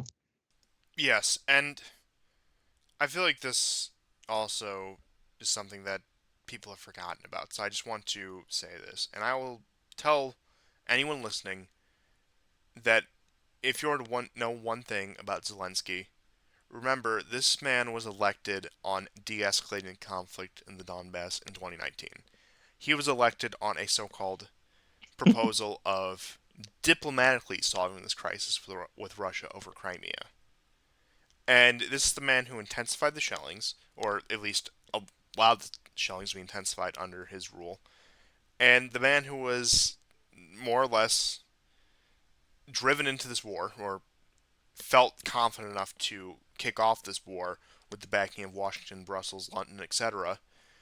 And now you hear his belligerent statements that not only is this a defensive war, but we have to strike within Russia, that we have these grandiose goals of causing just complete turmoil in Russia and seeing the regime collapse there for the benefit of Ukraine somehow by destabilizing one of the world's most powerful nations, the world's, territorially speaking, largest nation, with a massive stockpiles of military equipment, both conventional and WMDs. This is the man that the West has been. Look, now I'm not saying that Zelensky is some sort of independent actor here, but this is the man that the West has seemingly been kowtowing to the demands of. This is the person who's been given a voice in the media and somebody who has been viewed as one of the greatest men of the 21st century so far. And we Mm. are beholden in some part. Now, of course, like I said, he has his handlers, but to a large degree, we are beholden to the whims of this man and everything that he has done so far. But I will address one last thing directly related to Ukraine, but before we get into some other stuff here, and that is this situation involving Romania. So President Klaus Johannes has categorically denied the Ukrainian allegation that parts of Russian drones fell into Romanian territory. He said, and I quote, we exercise full control over our national space. We checked absolutely everything. I can reassure the population nothing has gotten into Romania. And this is after Danilov, who is the Ukrainian Minister of Defense, the replacement Minister of Defense, and we talked about him last episode, if you remember, outright accuses Romania of lying out of fear of, quote, facing actual consequences, that Romania is afraid of becoming entangled in the conflict with Russia. So, as we see, especially coming from the MOD in Ukraine, the newest push to get NATO involved in this war is to keep insisting on this story of the drone that landed in Romanian territory, which is just a rehashing of the missile story when it came to Poland that we saw last year. But they keep hammering on this. This is probably the third or fourth story involving Romania and the war allegedly spilling over into Romanian territory since the beginning of this war. And every time Romania denies it, and perhaps maybe drone parts did land in Romania. Let's say that Danilov is completely honest with us. But point being is, the Romanian state is choosing not to pursue this out of a sense of what I believe is very rational self-interest, which, given the state of Romania and the kind of government in charge of it, that is a refreshing sight to see, because otherwise this would be something that would be capitalized upon. And you'll notice the silence out of the major powers of NATO, particularly the United States, and to a lesser extent the British, the Germans, the French, etc. They are also not picking up on this story. Even the belligerent Poles not picking up on this story because they understand the ramifications of that. They understand Yeah, if they are to construe this into a Russian attack on Romania, which, I mean, it's not even if there are parts landing there. The Russians aren't brazen enough to outright send attacks into a technically non belligerent NATO state at this point, at least. It would be an Article 5 situation, which I'm sure is what plenty of people want. But even the people calling the shots at NATO realize that either they don't want or are not ready for an Article 5 situation, and they've chosen not to address this alleged situation in Romania. Yet the Ukrainians, it seems like this is their new in, this is what they're going to hammer on. And you can probably expect more of these events to happen, for example, in the Baltic states, in Poland, in Romania. More likely Poland and the Baltic states, I would imagine, because they seem to have, let's just say, they're much more jingoistic about this. Whereas Romania, despite the fact that per capita they've been, I think, actually the largest supporter of Ukraine militarily, yeah, and wherever that comes from, of course, it comes through it. Romania is a middleman, and despite the fact that the population isn't necessarily have the fondest feeling towards Russia. Now, I would say they're probably better than, say, a country like Poland and the Baltic states, certainly, but they're not exactly like a Slovakia or even a Hungary at that point, where the population is a bit more, let's just say, has a bit more warmer feeling towards the Russians and have let bygones be bygones. But that's aside the point for now, at least. But even the Romanian population doesn't seem too outraged about this. Now, perhaps that's because they're all emigrating. They're all trying to get out of Romania because Romania does have one of the highest immigration rates within the European Union. But point being is, whether from the state level or the level of the populace, there is no outrage in this. And to continue on Johannes' statements, they said that he said that we searched 800 meters on the border and discovered no debris. And he keeps addressing this point, and he's in this back and forth with Danilov. And it comes out later yes, that's that right. he wants a quote full investigation into the matter, that he's starting to roll back his previous statement upon the haranguing of Danilov because he just won't let the issue go. The Ukrainians will not let the issue go. It does seem like they are goading the Romanians into a quote further investigation to the point where even Johannes, who is, look, I'm not saying he's some sort of great guy, I'm not saying he's some sort of leader of the ages, but he's taken a very measured stance towards this war so far, in which I will give him credit for not wanting to drive the nation into the war. Whereas you look at somebody like Duda or Morawiecki in Poland, both of whom are in Poland, I should add, they do seem eager to escalate this war by any means necessary. At times, it seems that they are constantly making belligerent statements, where somebody like Johannes is looking at this and taking a bit more of a measured approach. Now, look, I don't think he is in the pocket of Russia or anything. Oh, that's frightening, but whatever. But point being is, credit where credit is due for the reasonable approach, but even he's being harangued, and perhaps phone calls came in from Brussels and Washington that changed his mind about this, that they need to pursue this issue further. So I doubt they'll try to use this Romania situation to escalate, but the Ukrainians, especially Danilov and the Ministry of Defense, are hell bent on trying to construe this story into something much larger than it is. Yeah, I mean it's desperation.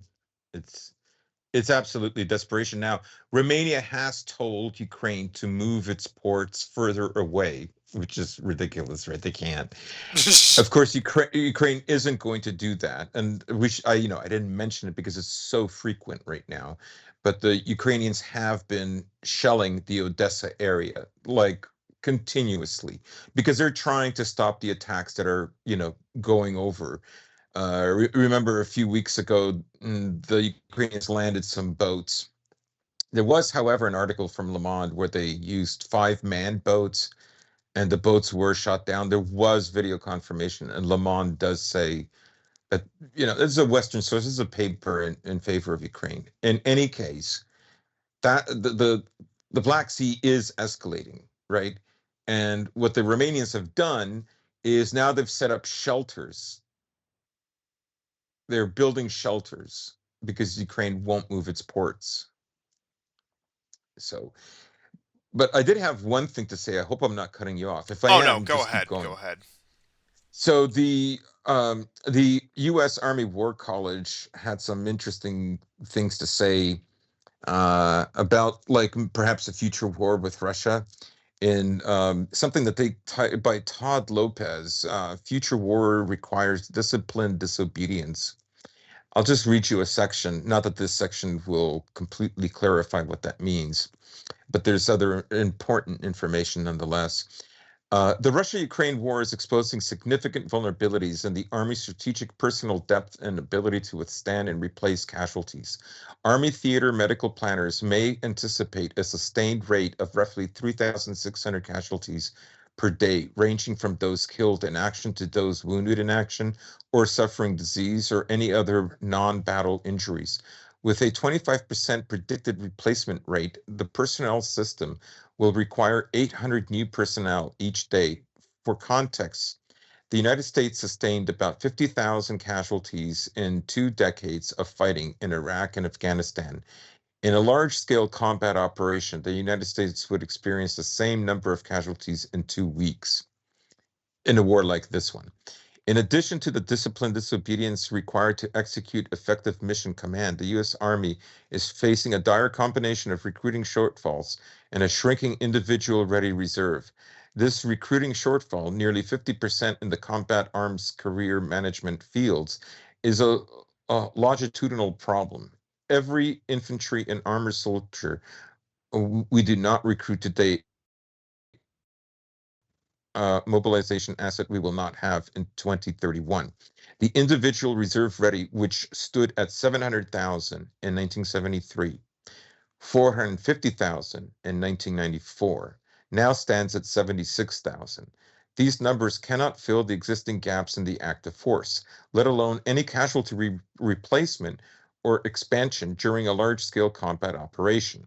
The implication is that the 1970s concept of an all-volunteer force has outlived its short life and does not align with the current operating environment. The technological revolution described below suggests this force has reached obsolescence. Large-scale combat operations, troop requirements may well require a reconceptualization of the 70s and 80s volunteer force and move toward partial conscription. The dramatically increased casualty rates, with the resulting implications for force structure and manning requirements, are just one of the many dramatic changes in the character of war. The ubiquitous use of unmanned aerial vehicles, unmanned surface vehicles, satellite imagery, sensor-based technologies, smartphones, commercial data links, and open source intelligence is fundamentally changing the way armies will fight on the land domain, in which the same way that unmanned aerial vehicles have changed the way Air Force conduct operations in this century. Very interesting, isn't it? No, I know they've been saying this for years now, since the outbreak of the first Iraq War, and it really took off around the second Iraq War, questioning the conventional wisdom of an all volunteer force and perhaps a return to conscription and a return to bolstering manpower in that way. But nobody ever really took it seriously. Everyone more or less wrote it off. People are starting to take it more seriously now. You are seeing proposal as such, and you're seeing figures at the Pentagon saying that we need more manpower by some means, and perhaps conscription is that way. Perhaps a national service in the style of other nations. I think, ironically enough, Israel would probably be the model that they would look at for something like that. But getting to that point is who is going to staff this? Look at the American youth, and I'm not saying this is like some sort of like Mhm. kids these days thing, but in terms of building a war-fighting population, a cohesive army, I just look at the demographics alone. I think it's something like uh, uh, roughly 40% on a national level, and you go in some states, some areas of the country, it's in the 20s and 30s, are of a white European stock. The core stock of America, if you will, whether that be like actual founding stock or people of, let's just say, later European arrivals. But the point being is the people who made up the America of the 20th century, as it were, Hmm. Still a functional and capable nation in its own right, and in which case had at that point still had very many redeemable factors about it, in my opinion. Now perhaps a lot of the decline was baked into the cake, but that's discussion for a different day. But look at what we have now. We have an increasing, particularly Hispanicization of America, people coming from the South. Black, African American, whatever you want to call it, population has maintained around 12-13%, and that is what it is. East Asian, Southeast Asian has seen market increase. But once again, when you're talking about demographic change in America, most of it is from the Hispanic populations, especially in the border regions, especially in the Sun Belt, the areas of the country that are growing. It's the Hispanic population. You look at Texas, you look at Arizona, you look at Florida, you look at these parts of the South. Once again, the Sun Belt states, as it were, that's where the population is growing. These people are, at this point, we're looking at the young generation, people who would be of that conscription age, which U.S. draft at least standard. Now they can extend this as needed, but currently applies to ages 18 to 26. Any man is eligible to be drafted, in which case draft doesn't necessarily mean automatic induction into the military. That's just it's a lottery system as opposed to the general conscription system that most people might be more familiar with. But once again, not to get too much into the weeds here on that. But we're asking these people who are not that rooted in America to become its warrior class. Now, I know that America actually does get a lot of foreign volunteers who use the military as a pathway to citizenship because that's worked well for every empire that's ever done it, as we all know. But with that, once again, you are not going to build the U.S. military might that you saw in 1942, or even in 1952 with the Korean War, or even 1968 with the Vietnam War, in which case you did have a complete morale crisis. You had one third of the troops in Vietnam were conscripts, and you're not going to rebuild that fighting force. And you do see stories in the military about of just decline in general in terms of fighting forces. Now I know war games, the entire point of them is to use them as evidence that we need more funding because we got beat by a hypothetical Russia in this hypothetical scenario, etc., etc. But I do think there is a grain of truth that we can extract from these war games. In which case, the U.S. military is not up to what it used to be, and it's unlikely that it will be able to return that way. Just look at the manufacturing situation in terms of our vital industry. That's been outsourced. That's why there's so much stake in Taiwan because we outsource so much of the vital, especially tech industry, to East Asia and Southeast Asia, as it were. And also when it comes to just more of the basic industry, that's also been outsourced to Asia and Southeast Asia. I mean, you just had a story now that the U.S. is tangentially related. The U.S. is going to cut off these high tech products from Saudi Arabia, no longer going to give them uh, the the chips, the microchips, as it were. And you already have Huawei stepping in, signing deals with Saudi Arabia in order to make up for that shortfall. I mean, that's where we're at technologically in terms of that. But when you look at actually building a fighting force for a conventional war in the 21st century, perhaps I'm wrong, but given the stock of America, given the political state and the cultural state, what are you to build an army out of? The core population that you would have built the U.S. military out of have been completely alienated and demoralized from it. And you look at the enlistment rates, excuse me, and I know these are anecdotes, but you look at these people who it's been their family pride that they have had services and wars going all the way back to the revolution, saying that they want it to end with them because it's just become so disgraceful, it's become so dysfunctional that they don't want that to continue. They don't encourage their own children to do that. And like I said, these are just anecdotes, but I think it still gets to the root of the problem that what conscript army, what quote unquote citizen soldier army are you going to build out of the 21st century United States? There isn't one. Hmm. Hmm. Yeah, I mean, they put themselves. How can I put it? They saw where they took America in the first 3 decades after World War II, and the kind of domestic pressures that was going to bring, and decided again that they were prioritized the domestic because they didn't need to focus militarily in the international. That like their financialized economy would be so strong, so robust that there would not likely be a peer competitor, and that they wouldn't have to really worry about it. Well, now they're in a stage where they do have to worry about it, and they're in big trouble because I'm going to tell you a very interesting story. It's right up our alley. So I'm at work and I'm speaking to this young woman, very nice, um, Central and South American and Italian mix. Um, I won't give any more information than Those that. pesky Argentines. And so she has a boyfriend who's black from the Caribbean, and I believe his first cousin uh, joined the Canadian military. And her boyfriend said to him, "Why? Why have you done this? Like this is like the military is for white people."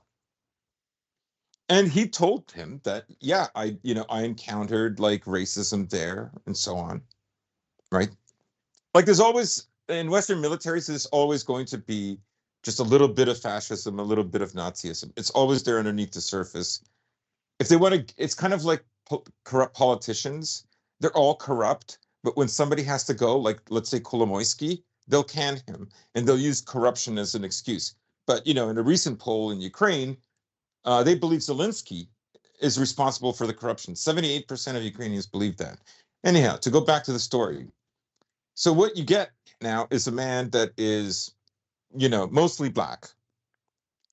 And like him, he's wondering why would I fight for this? It's not deep down inside, they know this is not their civilization in some way. Like they can carve out a space for them mentally, emotionally, even physically, but ultimately it is not theirs. They know it and they don't want to die for it. Right. And that is the kind of scenario that America put itself into.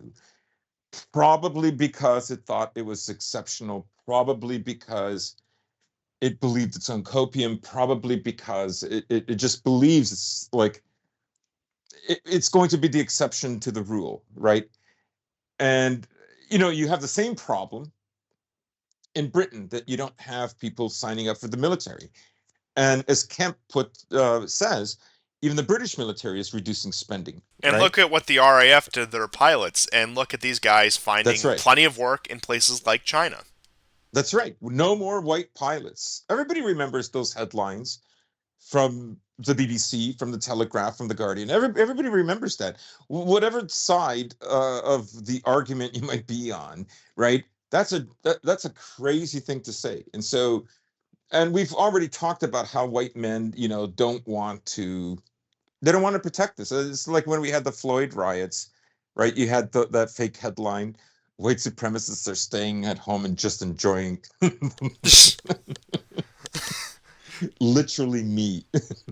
No, no, I mean, No, I you're not wish. white. You're not white. No, I got angry, like obviously, but I completely understood, right? And so, yeah, that's where it is right now. I do have to say to any of these up and coming second world nations that do want to capitalize, there are plenty of white European stock professionals who are being alienated in their home countries that you can make quite a life for. I mean, I'm talking about nations like, I think Argentina and Brazil are the main ones that would come to mind. But once again, Hmm. these up and coming nations that maybe aren't the brightest beacons in the world, but are still livable and can still afford to import these professionals. Once again, the West is shedding these like it's insane. It's there's no words for it. And like I said, those RAF pilots who got dismissed ended up as consultants in China of all places because. Hmm. And keep in mind, the RAF is, in terms of air power, in terms of military power, punches far above its weight. It's much better than you'd expect from a nation of at least modern Britain's caliber, and they're relinquishing them. I mean, because fundamentally they represent an old guard. They do not fit into the new British vision, even if they are highly competent figures. They still are too attached to that old world, as it were. They that they're willing to forego their skill and talent in order to usher in a new order, as it were. So that's that's where it falls with that. And I mean, I could see maybe if push comes to shove, especially with massive amounts of American funding, some continental European countries being able to field competent military forces. And I'm not even talking about Eastern Europeans. I'm talking about, like, hell, even the Germans again. If they're let off their leash, they could probably field probably quite a competent military. Now, I doubt that will happen, but the point stands. French as well, even though the French also do struggle, especially with the same migration problem. Even though, I mean, French Foreign Legion is not that it's the rule, but it is in some ways an exception. But even that, it's a very elite organization. That's not something that you can turn all of the Algerian migrants in France, for example, and their descendants into, like, foreign legionnaires. It's not something you're gonna do. It's impossible. But point being is, I do think that there is still potential in the European continent that they could build up these proxy armies, as it were. But in terms of rebuilding a war machine comparable to what we had in, like I said, 1942 or even 1952 or 1962, it's that ship has sailed. There's no going back. Well, let's take a look at some interesting things Oh, go ahead, please. um, that Blinken has done, right? So there's been a lot of speculation, like what's going to be the next thing, especially after Blinken visited Kiev, right? I just want to mention that the messaging was so on point when him and Kuleba went into the McDonald's. Like people who only like can make fun of them going into the McDonald's do not understand how the American empire works, right? Going into the McDonald's is a pledge of allegiance, right? It's not like you shouldn't take it lightly. It's really important, right? That's why you think Kiev doesn't have nice restaurants? Of course it does, right? They could have they chose this. This was an act of duty, right? Like lobsters with American cheese. Oh my God, that sounds so grotesque. Well, remember that was the fine treatment that Biden gave to Macron. I'm sure you recall. I cannot eat processed cheese. Ugh, it is so gross. Anyways. You're picky eater. We've had this discussion. I Yeah, it's digress though. true. It's true. I am very picky. but, um, but this, this all of this was very interesting, right? Because and we should get into Musk as well. But so Blinken visited for 2 days, and a lot of people are thinking the reason he stayed for so long because he never does is that the Americans are going to wind this thing down. That they're, because Zelensky said a lot of crazy things after that. Legitimity, the Ukrainian publication said that the president is considering, more long-range attacks on Russia, full conscription. Ukraine goes totally on a war economy. Like it doesn't have an economy. Your economy is entirely dependent on like who gives you the money. You don't generate money. Like somebody literally pays your taxes. Anyhow, but then a few days later, when Blinken got back, he made a very interesting statement. Um, he said about Washington must preserve its strength, right? But he also said the post-Cold War order has ended decades of relative geopolitical stability, which had given it an intensifying competition with authoritarian powers. Those powers are led by Russia and China, adding that Russia's war of aggression in Ukraine is the most acute threat to the international order. China poses the biggest long-term challenge, he says, because it aspires to reshape the international order and is developing the economic, diplomatic, and military ability to do so. He then goes on to say, Blinken says that the reason or causes for the loss of the American unipolar power will be the subject of debate and study for years to come. It's a big, big thing for him to say after visiting Zelensky just a day or two before. Now, I don't know, right? I think they do understand that like something is happening that's much bigger than the Ukrainian war, even though that's the most immediate concern. He also went on to say that the partnership to Russia with Russia and China is like an he implied it was an equal force to that of America. You know, Yes, like which one I'm. plus one equals two. It's You know. yeah, it's a bridge that hasn't been crossed in quite some time. Admitting that there are powers on par with the United States, and that Blinken did cross that bridge. I mean, even though you could argue for the past few years that has been the case, nobody has been willing to admit to it. They've always wanted to treat Russia and China as secondary players and not as great powers on the world stage.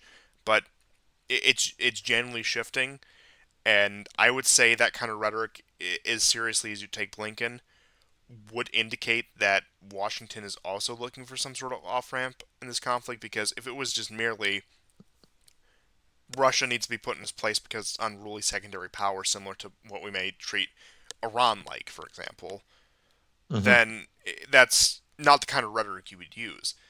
This implies, no, I don't want to give them too much credit, but this implies they want to at least broach the subject of some sort of negotiation that isn't just Russia concedes everything and we dictate terms. This implies, at least what I'm seeing, is that we're going to have to learn to live with this situation. We are in a new Cold War, and we're going to need to come to negotiating terms with the other major powers of this Cold War in order to prevent something far more cataclysmic, something that we won't come out on top of. Even if we do take the Russians down a peg, we're certainly going to lose our fair share, if not more, as well. And I would say that's perhaps blind optimism on my part. That's what Blinken is signaling at. I would need to see far more and far more consistent rhetoric before I actually affirmatively say that is the case. But with the way the winds are blowing, with some of the statements that have come out of the Pentagon just over the course of this year, and with some of the statements that have come out of the White House, as well as our quote unquote European allies or European vassals more accurately, that does seem to be the direction where things are going. They are starting to come to terms with this, realizing that they're going to need a much more long term, much less head on strategy, something that once again is probably going to take decades, like the actual Cold War, in order to actually cope with. Mm-hmm. Mm-hmm. Mm-hmm. Yeah, I mean the messaging couldn't be any more different. There was a CNN interview. There's of course the Economist interview. By the way, the Economist also published a story about the anniversary of the SBU, which was last week, and in it they said that they killed Motorola and Givy, which I've always said, which I've said for many many years, right? Um, I have no doubt that those guys could do it, and I think like the amount of attacks well inside Russia by the SBU and about people willing to carry it out that like aren't even officially in the SBU, you know, like there was an official on a committee of the LPR from Lugansk. He was in a vicinity that was shelled. He's on like life support system. Like they believe me, they can strike. It was just such a convoluted argument. But Zelensky's messaging has been um, really crazy, especially with the CNN interview. He says a big breakthrough can still happen in the South. If we push them from the South, they will run.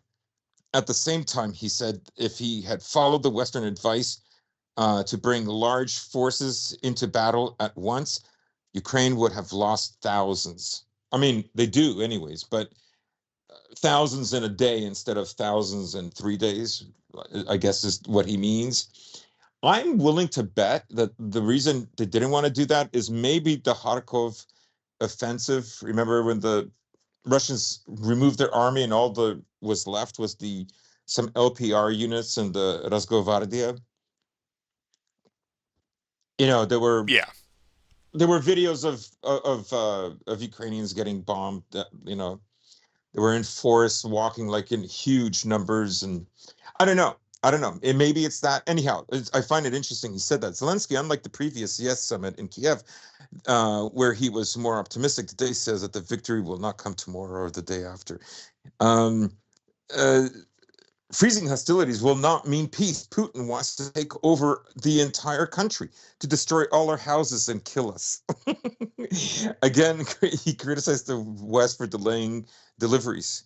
He's asking for long range weapons and aircraft, right? Like, the reason they do this is, right, I'm positive after the attack on the dry harbor, like what the Ukrainians are going to do is focus on Crimea. That is where this is going to go. They're going to put all their efforts into focusing on Crimea. They're going to try to convince the Russians that Crimea is untenable. You cannot hold it. And if you want to stop it, then you have to go further, which is something the Russians don't want to do. That is an interesting argument. But the caveat to that, the flip side of that is, will you have enough missiles? Will the Russians adapt? Because remember, the Russians have already been able to to knock out Storm Shadows and Neptunes. Like, you're going to need a lot, right? The reason they're asking for F-16s is they can carry those kinds of missiles, right? They have a few Su-24s left, and that's it, right? Like, they need a lot more of these jets to do this. They don't need the jets for combat. They just need jets that can carry these things. But the messaging it couldn't be more different nonetheless. Yes. I would certainly agree with that. And I just have a few stories before we do get into the question of Armenia, and just to do that to round out the show, which just some brief European news and some brief energy news just to get the rounds on that. So, to start, as you had mentioned earlier, Russia is expected to have even greater LNG exports, and that actually by 2030, production of Russian LNG in the Arctic zone should triple to about 64 million tons a year. And that was what they had said at a summit with Saudi Arabia. And also, speaking of Saudi Arabia, they have agreed to go through with the supply cut, the production cuts in the month of September. That was something that was tentatively agreed to at the beginning of this year, towards the beginning of this year. But they are cutting back production of oil, in which case trying to raise the prices, showing that the current oil war, the current energy war they've been trying to wage against Russia is a complete failure in that regard. Saudi Arabia is completely, I would say at this point, completely defected from the West. I mentioned earlier the story about the Mm-hmm. microchips and the just finer technological points. And while the West has cut them off, while the U.S. has sanctioned them in that regard, right there, Huawei was waiting in order to sign these contracts. And especially with the diplomatic progress between Iran and Saudi Arabia, mediated by China, it's Saudi Arabia, insofar as the West is concerned, it has completely flipped blocks. Now, sure, we still probably do give plenty of aid to Saudi Arabia in terms of just raw dollar amount, and that aid was cut off, they would have quite a bit of setback. But once again, in terms of strategic long-term partnership, in terms of who can actually invest in these major projects that Saudi Arabia wants to bring to fruition by 2030 or whenever the arbitrary date is, it's going to be particularly China. You have this massive source of wealth. And look, you can cry paper tiger all you want about China, but I think considering the fact that it actually came out of 2020 in a stronger position when everyone forecasted the downfall of China, when everyone forecasted the doom and gloom towards China, and it seems like the exact opposite situation has played out between the West and China in that regard. Once again, when you're an up and coming nation looking to finance these major projects, you're going to turn to the Chinese because they've proven themselves when it comes to these infrastructure projects. They've proven themselves when it comes to being able to provide the financing. And insofar as things are concerned now, it's just pure business. You don't have Chinese diplomats going over to Saudi Arabia and handing them copies of Mao's Little Red Book. You do have Blinken and Biden, on the other hand, haranguing about Saudi Arabia not being LGBTQ CIA friendly enough and how they need to be more tolerant on the issue. It's a night and day difference in that regard. Where, like I said, Can I just interject for a yeah, go second? ahead, go ahead. Because you brought up the Little Red Book.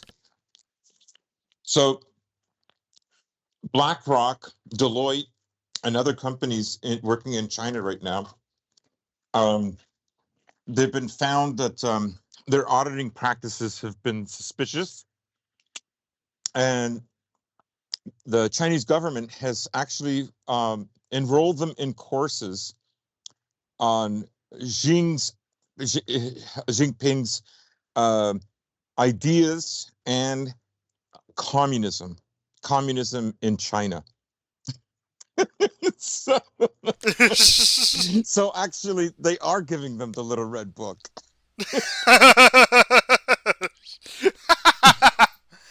Wow, wow.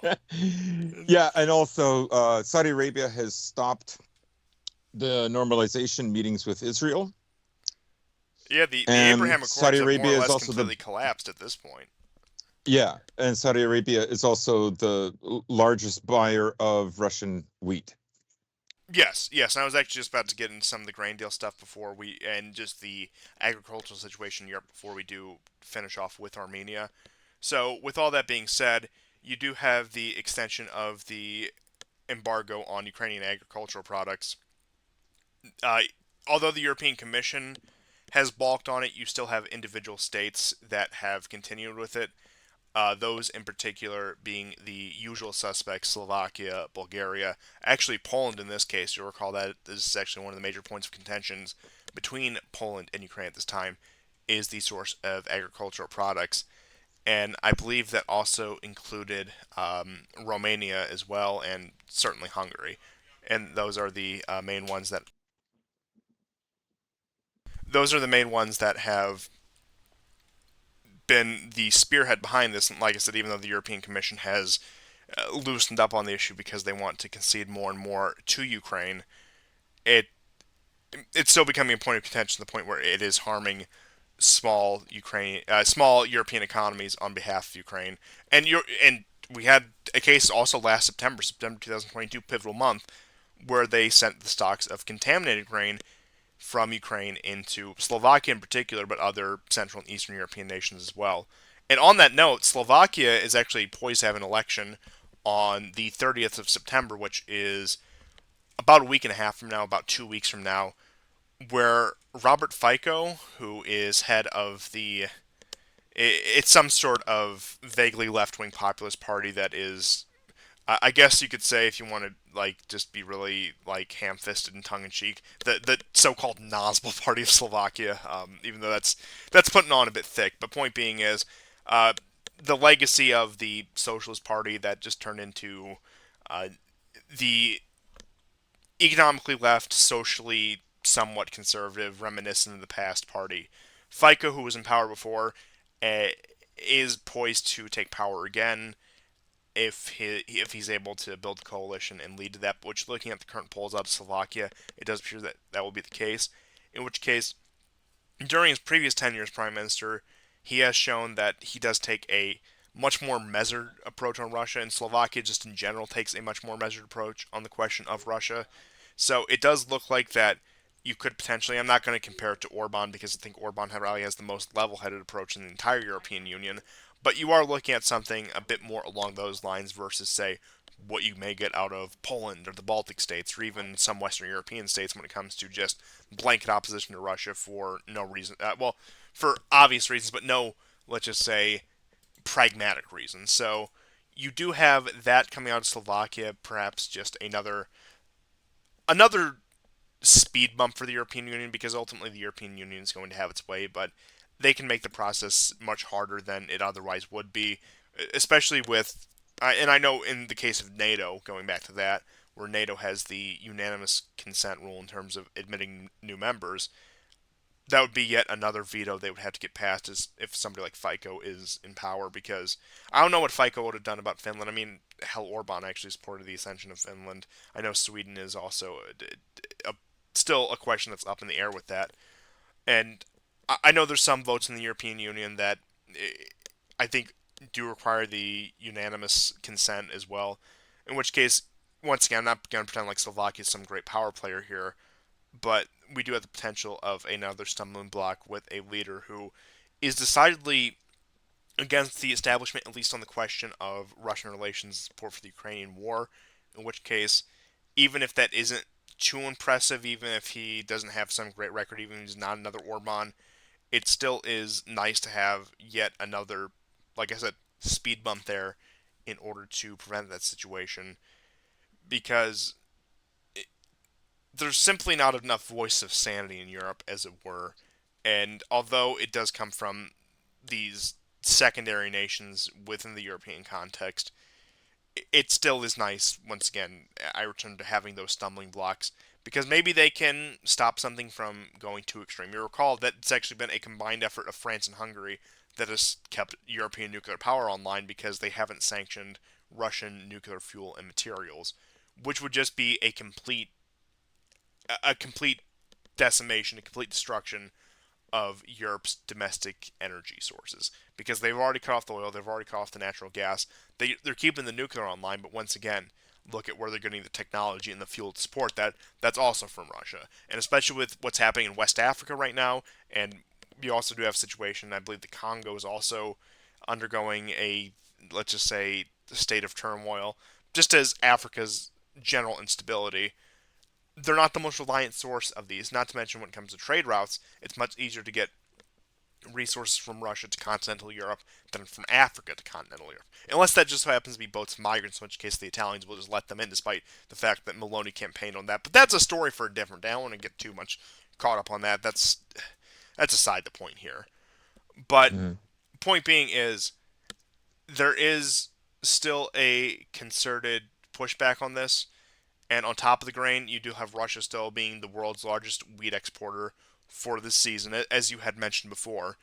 And there is still talks between Russia, Turkey, and Ukraine in order to try to secure some sort of grain corridor in order to keep this going. These are negotiations that get kicked back and forth.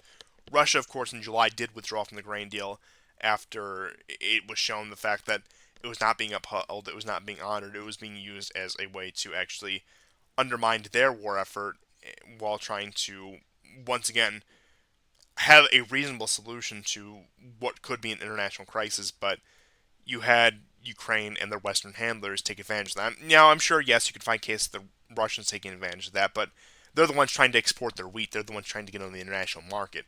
It's once again what goes back to Nord Stream. Why would the Russians blow up their own pipeline? After a certain point, you don't even need to think that, oh, the Russians are good, Russians are bad. Well, the Russians are, like everyone, pragmatic. At least I'd like to think everyone is pragmatic in that sense, and perhaps they're not considering the fact that this war is still continuing.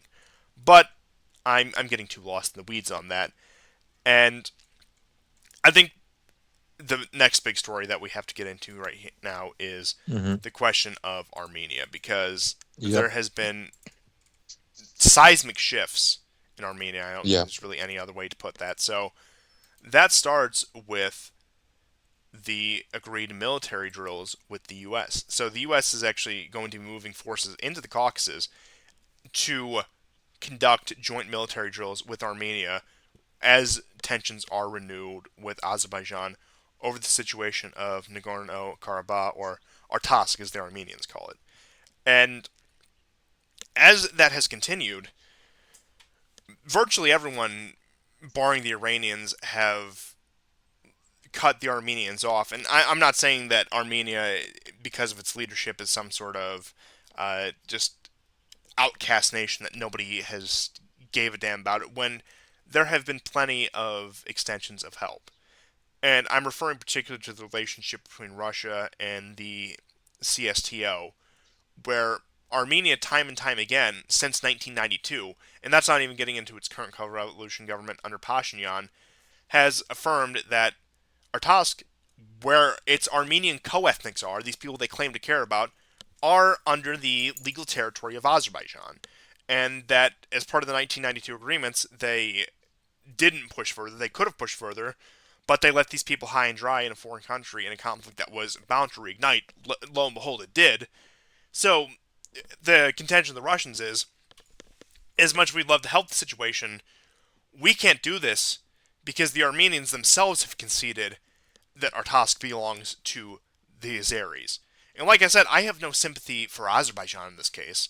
And Yeah. in terms of where I personally fall on this, I don't think I really need to reiterate this, but for any new listeners, I will. I'm 100% on the side of, let's just say, the Armenian nation, the Armenian ethnos, not necessarily the Armenian government.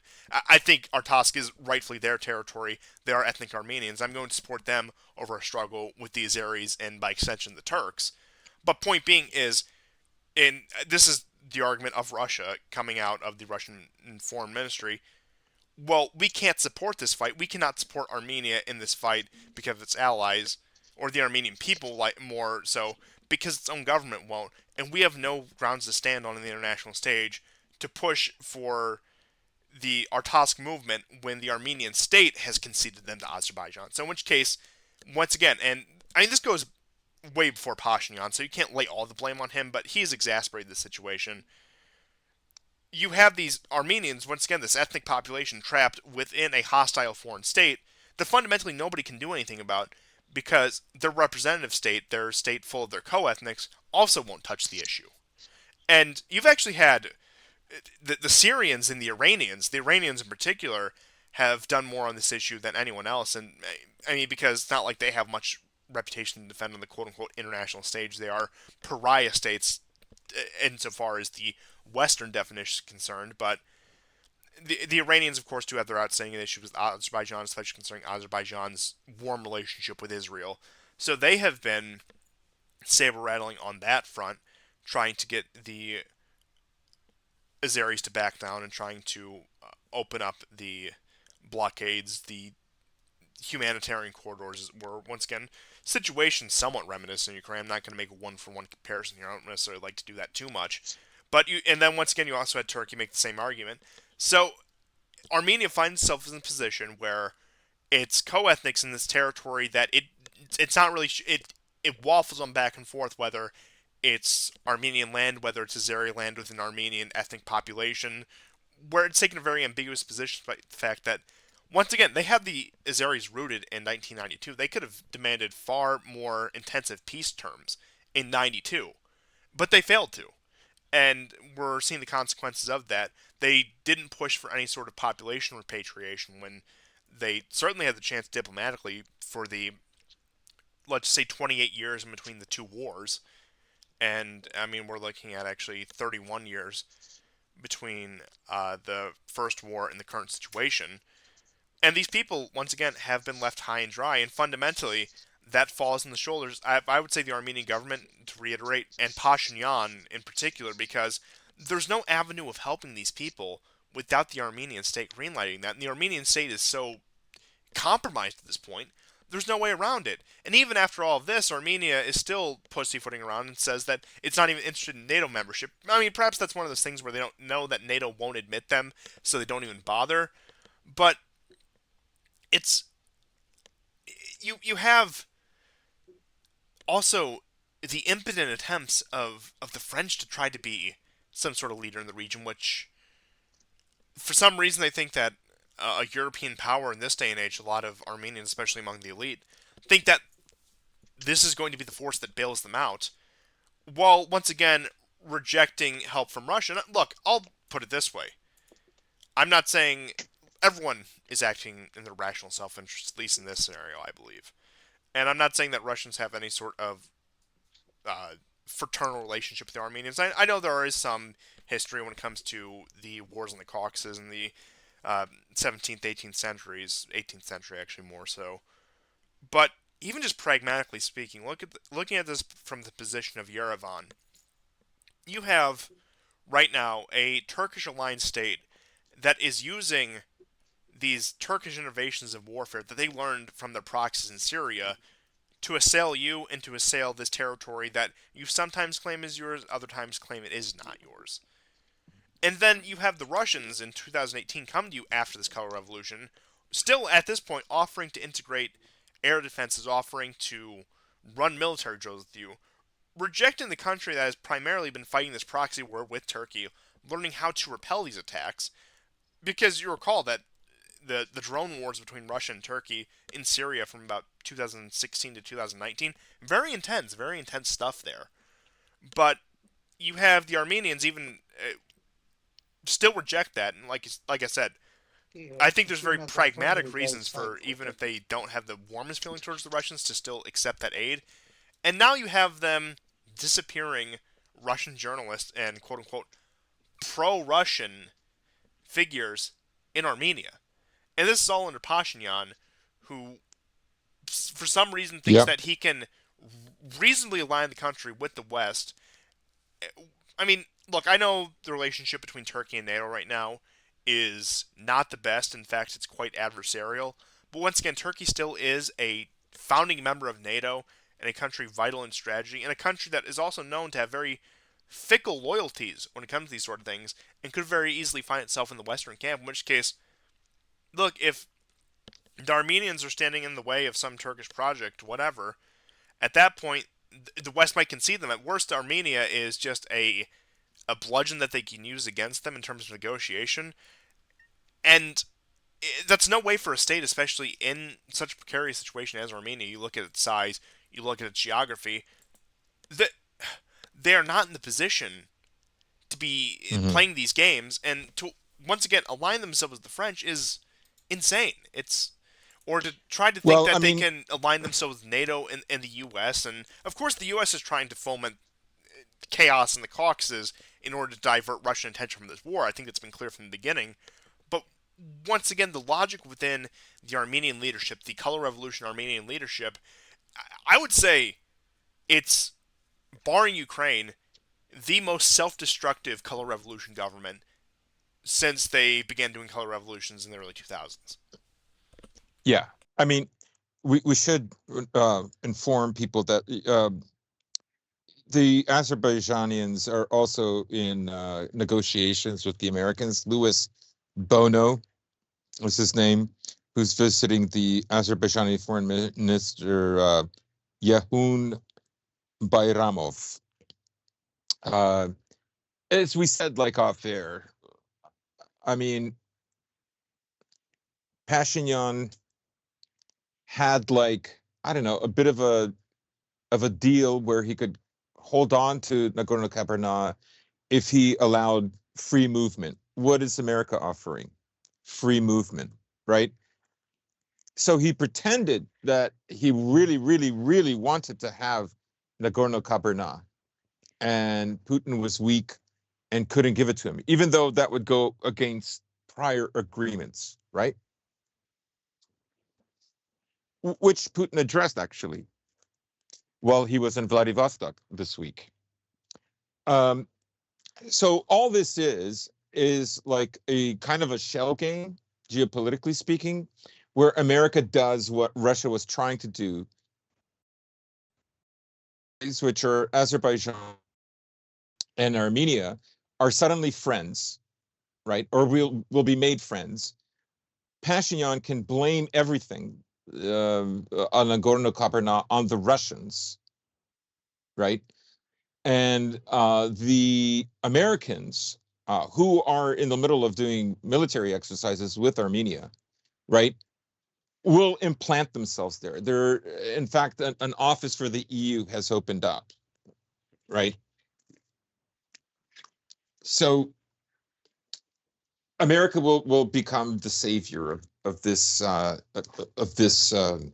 scenario because, of course, what the average Armenian, particularly liberal Armenians living in the West, you know, L.A., Paris, what have you, what they'll say is like, okay, we lost Nagorno-Karabakh, but with America, we might get rich, or we will get rich,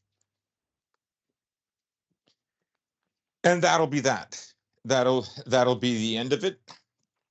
That'll be the cost of it. Azerbaijan will know not to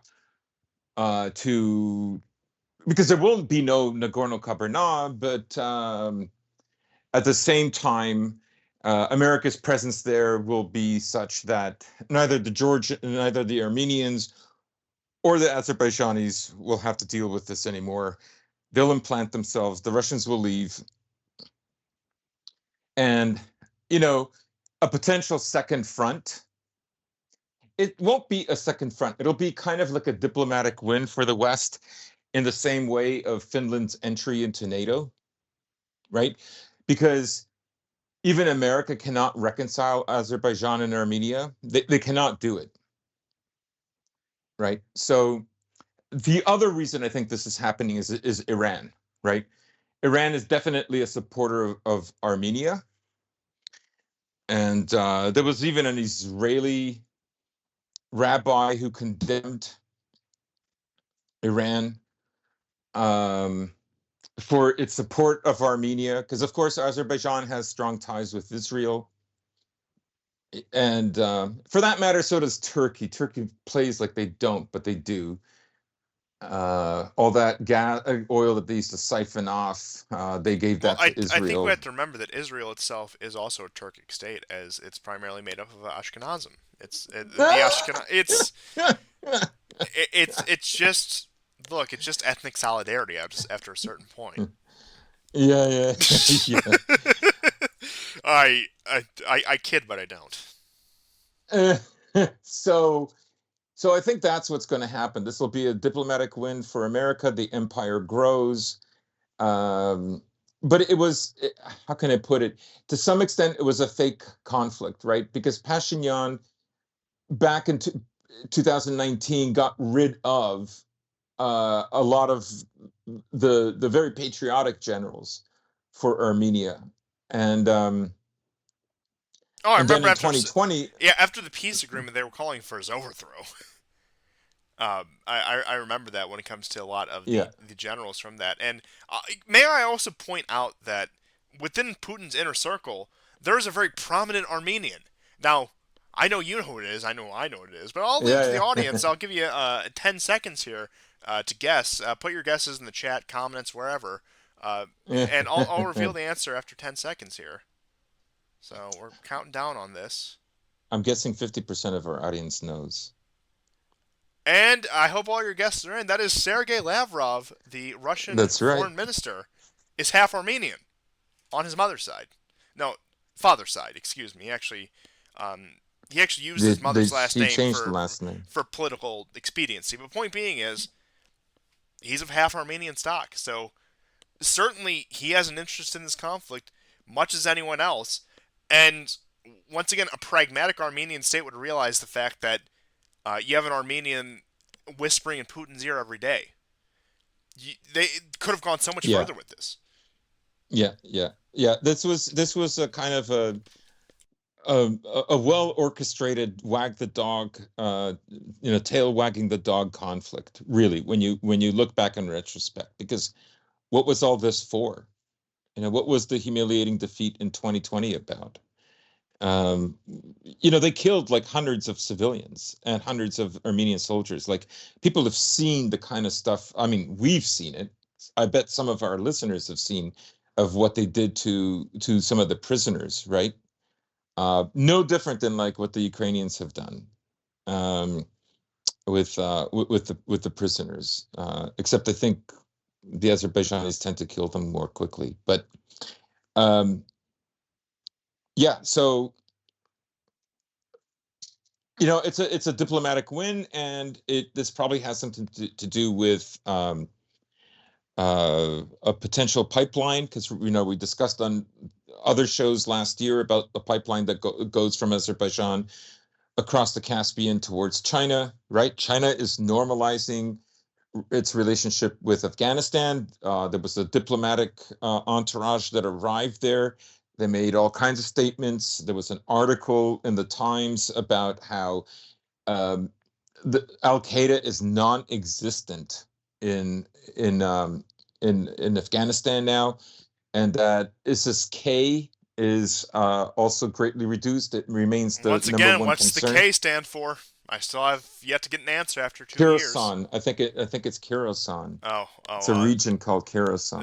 that's not the answer I was hoping for. I think everyone knows what I'm insinuating. Once again, Yes, please do not yes. say that in the comments. I don't want to have to delete anything. I don't want to get in trouble. Okay, here, let's keep things above board. Yeah, I'm not gonna winger fag wing finger wag. It's been a long day. I'm sorry. we're not And going to more like die on the hill of a Fed organization. no, So, thank you. I'm not going to. So I'm just saying for self preservation on your own end, and for my heart, just think it. Okay, I agree with you. I fully sympathize with you. But let's just say our generous hosts do not see eye to eye with us. Yes. And the other thing is if there is this kind of a pipeline agreement, you can see why the Turks might go for it because let's face it, all these attacks on Russian vessels in the Black Sea, right? They are hitting them or attempting to hit them because most of the time these attacks are not successful.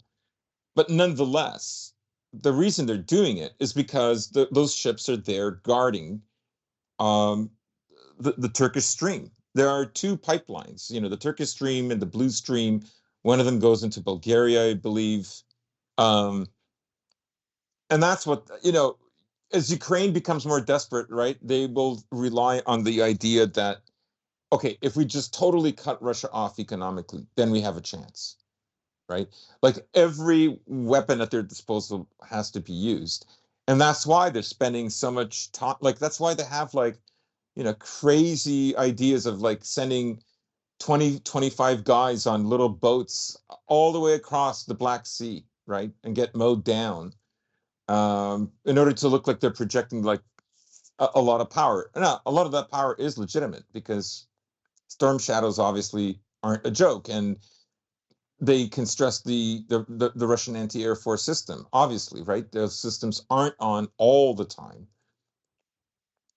So that's what I think is happening here for America. This will be like a big diplomatic win, right? Again, it doesn't fundamentally change the agreement that both sides agreed to. That's not going to change. It's just that America will be the arbiter of peace instead of Russia, and Pashinyan will blame Russia for it. There was also, I think he's been released, but did you mention that they detained a pro-Russian Yeah, I did. I did. Armenian? Yeah, yeah. So, like, they're doing this just days before all of this. Obviously, it's orchestrated. Well, there's no two ways about it, and I mean, look now. Ukraine is clearly the most disastrous color revolution. I don't think there's really any disputing that. Just looking at the state, the fact that it's in the largest war since the end of World War II, there's no disputing that. But in terms of the most baffling color revolution, it has to fall on the shoulders of Armenia because there was no reason any of this needed to happen. There was no viable way Armenia was ever going to be part of the so-called Western Bloc. I mean, Ukraine, you could at least make the argument that it was on the brink of EU ascendancy, that it was looking down that path, that it did at least have a contiguous border with the European Union. But what hope was there for? I mean, and even Georgia. Georgia is not a contiguous part of the European Union, but it has the Black Sea coast, which is also shared by several European Union and NATO states. So, much more far fetched, but Georgia at least had a more viable chance of Western integration than Armenia did. Armenia is a landlocked country wedged in between primarily Turkey and Azerbaijan. And you also have the Georgians who have effectively become a U.S. client state at this point. Now, the Georgians have taken a bit more of a moderate position to the point where they don't have knives drawn completely against Russia. There is still business relations just for the sake of everyone's bottom line, it does seem. But once again, you recall in the 2020 war, Georgia closed airspace to Russian aid planes to get to Armenia. And we're not even talking about military, we're talking about humanitarian aid. And this is what Armenia is surrounded by. And I guess there's the small corridor with Iran, but not to downplay the significance of the Iranians are also a very beleaguered country as well. And I know they've sent some support, but in terms of the resources that they do have to spare, there's not that many, unfortunately. And this is a nation where you had a certain class of people, a certain class of color revolutionaries, who saw it fit to try to divorce the nation from its from its relationship with Russia. I'm not saying that was the closest of lines, but it was a very pragmatic arrangement. It was something that could have continue on the status quo, and everyone probably would have been much better for it. And we are in this situation now where Armenia, at certain points, looked like its statehood was actually at risk, in the fact that the Armenians were going to become a stateless diaspora people. In which case, that still is a very real possibility if the conflict does escalate in the near future. And it's completely self inflicted Hmm, by hmm. people like Pashinyan, by these political elites. And look, I don't want to blame the Armenian people because I know the look. Of course, I reject the idea that any election would ever be rigged, but I know the political system isn't the most honest over there, and that they probably didn't have too much of a say in somebody like Pashinyan and his cabal coming into power. So I don't want to. That's one of the main things I actually hate about democracy. It makes it too easy to blame the public, even though in some cases it is justified, but in a lot of cases it's things that are completely out of their control. I mean, if you understand anything about just the way power works and the way power structures work, in which case, I mean, if you've stumbled your way into this part of the internet, I think you've probably heard this stuff regurgitated ad nauseum, so I'll spare you it. But once again, this is what this intellectual, quote unquote, pro Western class has delivered to its people time and time again with every color revolution that we see. And you've seen the examples of Belarus and Kazakhstan. Perhaps that's due to more of a proactive role on the part of the government within the country as well as Russian support, that those color revolutions have been quelled and quite successfully. And it took until 2020, 2021 for the Russians to come up with an effective counter strategy, as evidenced by that. Because keep in mind, the Armenian color revolution, I think, what did I don't even remember what color they attributed that one. I remember Yerevan Electric is what it grew out of in like 2016, 2017, eventually leading into 2018 when you actually had Pashinyan come to power. But once again, that was as recently as 5 years ago. They were losing states out of their orbit. Moldova was also in 2018 when you really had to start to drift out of Russia's orbit. And as I said, this is one of the major failings of Russia in its recent history is the fact that they didn't have a more effective counter strategy. This, especially after the Maidan, when it lost probably the most crucial nation it needed to keep in its orbit, leading to this chain of events that we see unfolding before us today. And look, I think that, as I said, they have it under control. In fact, they actually made that pact with China during the meeting at the beginning of this year. I believe that was in March this year, about actually countering these color revolutions. But a lot of ground was lost in between then and now. Yes. Um, Slightly off topic, but I was Go wondering ahead. if we could talk about Musk Yeah, maybe before we. we can round it out with Elon Musk. Go ahead. Yeah, so I just wanted to say that I saw stories about him, turning off Starlink and all this. What is it called? Is it called Starlink? Yeah, Starlink is the satellite system that he uses, particularly Right. for internet access. Right. And so I saw this weeks ago in August, right? So it started to bubble up in September, and they made like a really big deal about it. Um, of course, it came out that number one, he wasn't even authorized to turn it on because Crimea was considered part of Russia, and so the attack, which took place at night, had not thought that through, and then asked him, and of course he said, "I'm not going to turn it on." Now he said blah blah blah about not wanting to escalate and start World War III and so Well, on. the man has a bit of an ego. I think everyone can accept that, as Yeah, as but the one does in fact that is, position. he doesn't have to help them if he doesn't want to. Yeah, exactly, But exactly. notice that just 2 days after this article becomes really big, then the attack happens in Sevastopol, right? It's another kind of it's fake, right? Like it's kind of like people thinking that ban the ADL was going to be like this big success and everything, and everybody saw how he caved to the ADL eventually, and liberals are very upset with him. Liberals don't want him owning Twitter. A lot of prominent liberals have left, and those blue check marks, they feel that Twitter has been ruined, right? So I think it was also a hit piece on him, and again, it was something that was in the news, and the complaints had happened before. I believe even in 2022 there was an article about this, particularly when the ADL thing was happening, with Kanye and all that stuff, right? So I think this is a bit of a nothing burger. Like, a lot of the reason he's rich is because of his government contracts, right? And at the end of the day, he's going to do what he's told to do. Um, Obviously, Starlink is on right now. Well, and to Obviously, think it's that not going Starlink to is be the turned only off. the only satellite system that the Ukrainians have access to when they've been pounding Crimea with these kamikaze drones since pretty much the start of the war. It's and look, let's just be honest. Oh, most of these are intercepted now. I'm not going to downplay the fact that there has been hits against Crimea, that it has been hampering to the Russian war effort. But point being is not like Starlink is the sole satellite system that the Ukrainians would be relying on. Yeah, yeah. That's why I say it's there to like if things aren't working well for Ukraine, it's Musk's fault. Also, Musk ruined Twitter because it's allowed the fascists to rise and all this kind Et of thing. cetera, et Don't cetera, et worry. cetera. Yeah, unban Yeah, Trump, all of that. in 2024, when the election year starts to heat up, you'll see Musk really behave. You'll just trust me. Well, I'll bring up what I brought up when he actually first acquired Twitter.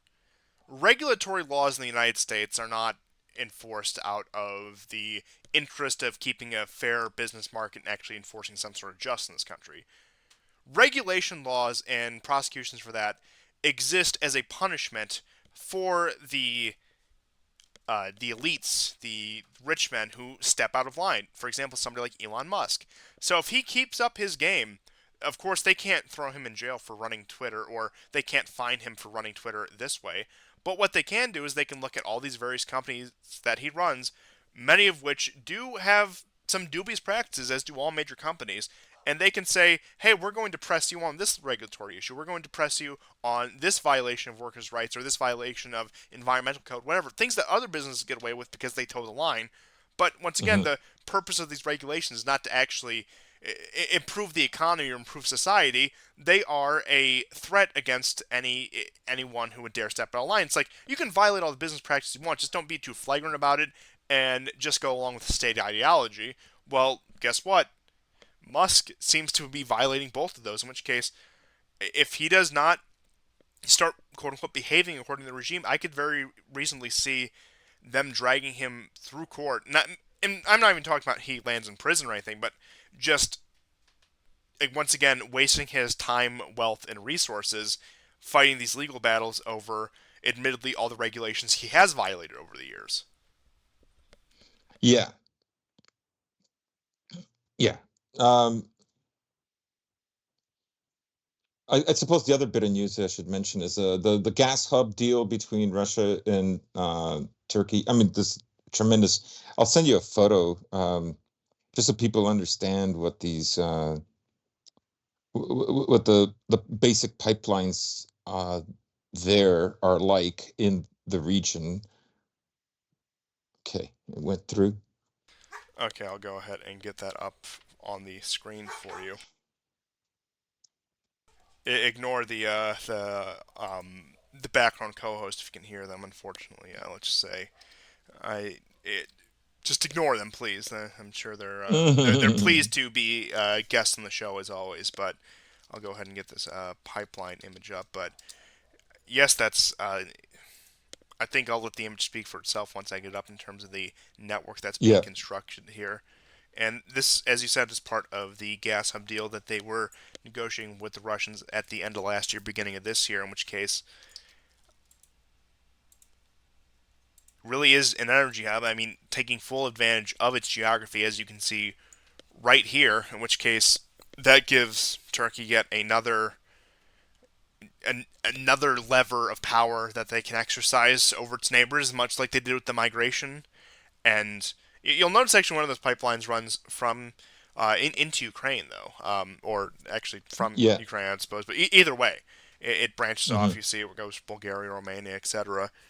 And I mean, there's no more impressive geography for it. What else can I really say about this? Yeah, But yeah, exactly.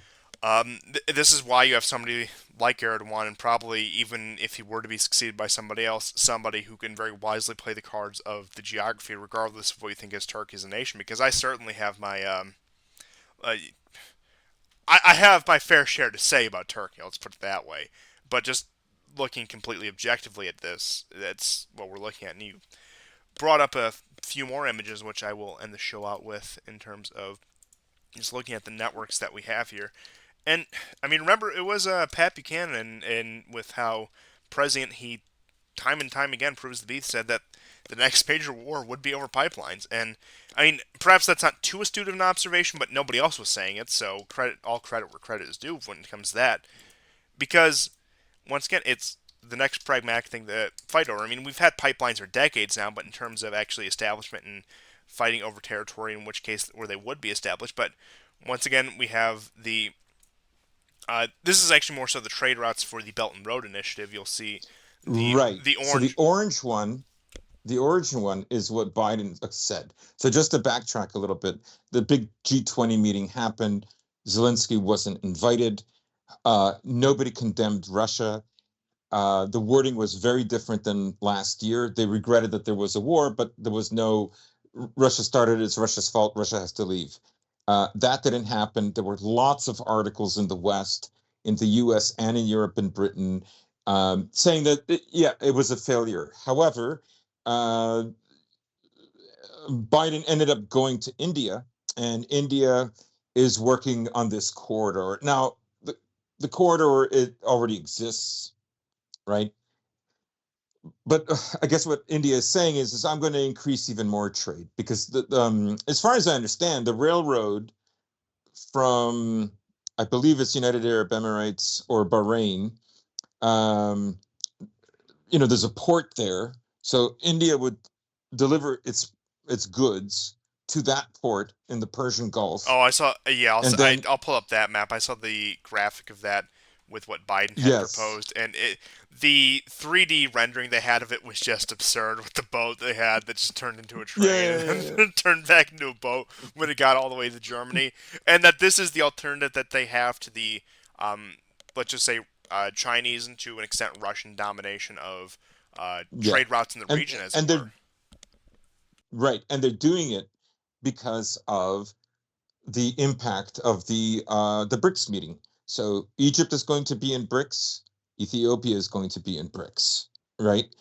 Egypt controls the Suez Canal, right? That's theirs. I mean, as much sovereignty as they can muster, right? Yeah, Uh, I mean um, compared to its neighboring states, barring Israel, it does have some weight to throw around. right, and so uh, I look at this as the U.S. is uncertain what's going to happen, right? Now, both those routes, they both terminate in Greece, right? Except how they get there is a little different. Like again, I don't know. Is there a railroad from the Persian Gulf that goes across Saudi Arabia into Jordan, into Israel, and then terminates in? Like I know there's one in Jordan and Israel. I just don't know about one that spans all the way across for commodities And the from the question Persian is, in Gulf. terms of I the I wouldn't be surprised if there is, but in terms of the massive infrastructure projects undertaken by, or I should say, spearheaded by Mohammed bin Salman, is this included in it? And like I said, I don't know whether they have that railroad either, but mm, is this a trade deal they want to sign on to, especially when they have the much more lucrative trade deals right now with China, with what right. they're doing? But I mean, I suppose it does put them in the position of a perfect middleman. But I mean, just looking at this route compared to current trade routes, it's so far out of the way. It just shows the fact that they are forced to divert, the fact that they do not have control over global trade routes as they once did, the fact that they have to go from Mumbai to Dubai, etc., etc. It's a very convoluted trade route as opposed to what the Suez Canal was or what Hmm. some of these other land routes were. And as icebreaker technology improves, as Arctic ice does tend to melt, and as northern trade routes do open up, that's yet another area that Russia in particular, and China to a lesser extent, also have a head start on in that regard. So, in terms of the traditional trade routes, which the U.S. had domination over for the past 70 years, while they're still relevant, they're very relevant. Alternatives are rising, with new technologies and Hmm. new changes just in geography as well, and new routes opening up. The point where credit where credit is due, I guess, for at least having a plan, because Yeah. 2018 you didn't even see anything like this, and this is when you really had China picking up on Belt and Road. So there's at least some proactive thought within the regime. So just objectively speaking, I will give them credit for trying to figure out something. But if I this mean, is I would think.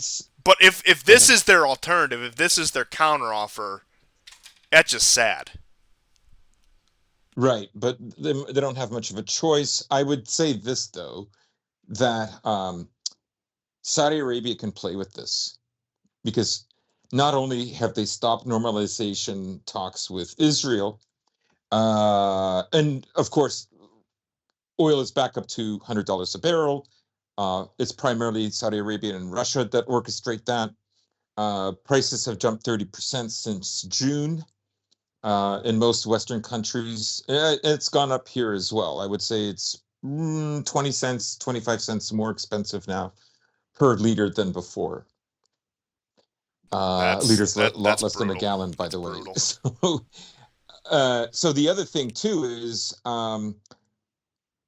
China and um, Saudi Arabia is getting rid of its U.S. Treasury bonds, and China is reducing its investment. It's down to where it was roughly in 2010, right? It kept going up and up and up. There was a spike that went down in 2016. I'm guessing that's when Trump got elected.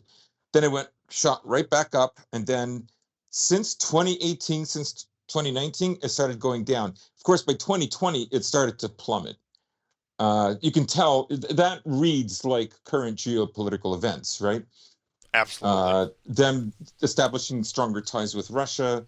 You can see that before 2016 and after 2012, even though there was a lot of stuff happening in Ukraine, uh, China was investing still huge amounts of stuff with the US, right? And that must have been, you know, important tea leaves for the American uh, political class to Well, read into what China might or might not do. I will leave you with one final topic of discussion, because unfortunately I got to wrap up soon just because of time constraints. And that is the question of 2024 and beyond, with the election, with possible Trump returning to office. Now, I would say it's fair. It's a fair assessment to say that while relations as a whole with Russia and China did not improve under the Trump administration, that Trump had a very good working relationship with both Xi Jinping and Putin as fellow heads of state, as it were. I think it's a fair assessment. Mm-hmm. I think that's evidenced by some of the progress made with China on some of the trade issues. But I do question with how drastically the situation has changed since the outbreak of war in Ukraine. If we were to see a second term of Trump, how much would he be able to savage? How much diplomatic weight would he have to throw around when he calls up Xi Jinping, when he calls up Putin? And I know that if Trump does get back in power, there's still going to be the outstanding issue of the Ukraine war, despite the fact that he vows to end it in 24 hours. But that's just the hot air that you get from politicians, the campaign trail, I suppose. But it does make me wonder, because despite all of its faults, I would say on that interpersonal level with other heads of state, especially ones of the great powers, that being Russia and China, he did he was able to make some breakthroughs. I'll give him credit on that much. And Mm-hmm. I wonder, given the current situation with how much prestige the American empire has lost in the last couple of years, but just over the past decade and a half or so, past 15 years, how much would he be able to put a stop in this when it comes to his negotiations with, I would say, particularly the Chinese, but also the Russians in regard to the current situation in Ukraine. As much as one might think otherwise, I think circumstances would tie his hands, honestly. Mm-hmm. Yeah, yeah. But I do think it's interesting because with the current leader, nobody takes the current American administration seriously. And not that Trump was the most serious guy, but there was a degree of seriousness you could take with him, especially when it came to his interaction with the other great powers, as it were. And like I said, I think if he were to return to office, and this is a big if, his hands would be tied. But just in terms of another administration in general, how much does a future administration, whether that be Democrat, Republican, of any sort of stripe, how much bargaining power do they have left after what's happened over the past, let's just say, 3 years? Because looking at the amount of influence and prestige the U.S. has lost, how many more favors can they call in? How many more moves do they have up their sleeve that wouldn't lead to war? I genuinely don't know, and I have this map of the proposed trade route up because I think it's a good juxtaposition based on what we're saying versus the actual proposed plan. Because at this point, what's the next move for the American Empire? What can they do Mhm. short of war? I guess you're looking at it right now, but as I said, it's a pretty pitiful solution. I understand they don't have any options, but just looking at it on the face of it, that is such a disjointed trade route. Yeah, yeah. Who knows? They might set up. They might block the Suez. They I was might actually do just something around the Horn of I Africa. was actually just about to bring up how long until the U.S. Navy engages in high seas piracy, Yeah, and I mean that's a dangerous one because that is something that could escalate very quickly. But when it comes to harassing, let's just say secondary and tertiary powers like the Iranians, the Egyptians, etc., I would say the U.S. Navy still has a lot of weight to throw around with that. Some actions they could take in the South China Sea. I know that Biden was in Vietnam trying to grease their palms recently, despite the fact that even after everything, even after contentious history and the drifting away you did see over the past 10 years, the Vietnamese are, in at least in public opinion polling, are starting to report preference for doing business with the Chinese over the Americans. So even in uh, the Asia Pacific, American influence is beginning to slip. I think the only place it really remains is South Korea and Japan. In which case, I mean, Japan is. They're both nations that have a lot to offer. Don't get me wrong, but you're, yeah. they're painting themselves into a J- corner when it comes to their yeah. position in South. Japan just asked for negotiations with North Korea Oh yeah, yeah, and they've with also no preconditions. They said they stressed no yeah, and preconditions. that was after Putin's meeting with Kim Jong Un, and Yeah, they said that they're ready for diplomacy. Kishida said that. Kishida has also been cooperating with Russia on the question of this Kalin pipeline. Has actually obtained sanction waivers from the U.S. in order to continue operating this Kalin pipeline, which is why Japan has not suffered the same economic fate as Europe, mind you. But yeah, in terms of influence, it's also slipping there. And I said a few years back, not to pat myself on the back too much, that if the Japanese play their card right, they're in the perfect position to be a regional middleman between the U.S., China, and other interests in the region in order to play against this. And if we actually do get a Kim Kishida summit, that is it's a Nixon to China moment to be cliche about yeah, it. There's really no other way to put that because I know that the Japanese and South Koreans have amicable relations as it is just because of pragmatism, but if they can break into if they can break that seal, if they can cross that bridge, it's unprecedented. I mean, the U.S. even gave up on negotiations with North Korea in 2019. I think it was Trump out and just hmm walked away from the summit. But the fact that the Japanese, of their own volition, are seeking these negotiations when it's typically been one of the more hawkish powers when it comes to approaching the Korean issue. yeah. Um, There's going to be technological exchange now between North Korea and Russia, and actually Ukrainian sources like I don't know if it's pronounced legitimny or legitimine or something like that, but they had an article about how they believe, even though Peskov was vague about it, right? And I don't need to get into Kim Jong Il being waved at in Vladivostok by a walrus, by a trained walrus, and and the them giving song and him a dance. sword or so. Yeah, Peskov said that nothing so far has been signed. Of course, you're going to be vague, right? But what the Ukrainian article was saying was Russians have about 300 new forces that have not entered the battle. By the way, Ukraine has said that Russia has 420,000 in Ukraine, which is about 80,000 less than what we've said, but it's fairly close. And so what they're afraid of is North Korea has all kinds of MLRS systems, and some of them are on the level of Urgan and HIMARS. Now, I don't know, like HIMARS can shoot various different kinds of rockets and missiles, right? It's not just one. Just like the Russians have this special BMP-3 turret that can shoot like missiles and shells, you know? So Yeah. what they're worried about is they're going, North Koreans have a ton of Soviet ammunition. And they also got drones from Russia as well, because Russian drones right now they're making their own, and I don't mean the Lancet, I mean the Garon, which has a better device to block electronic jamming than the Iranian drones that were supplied.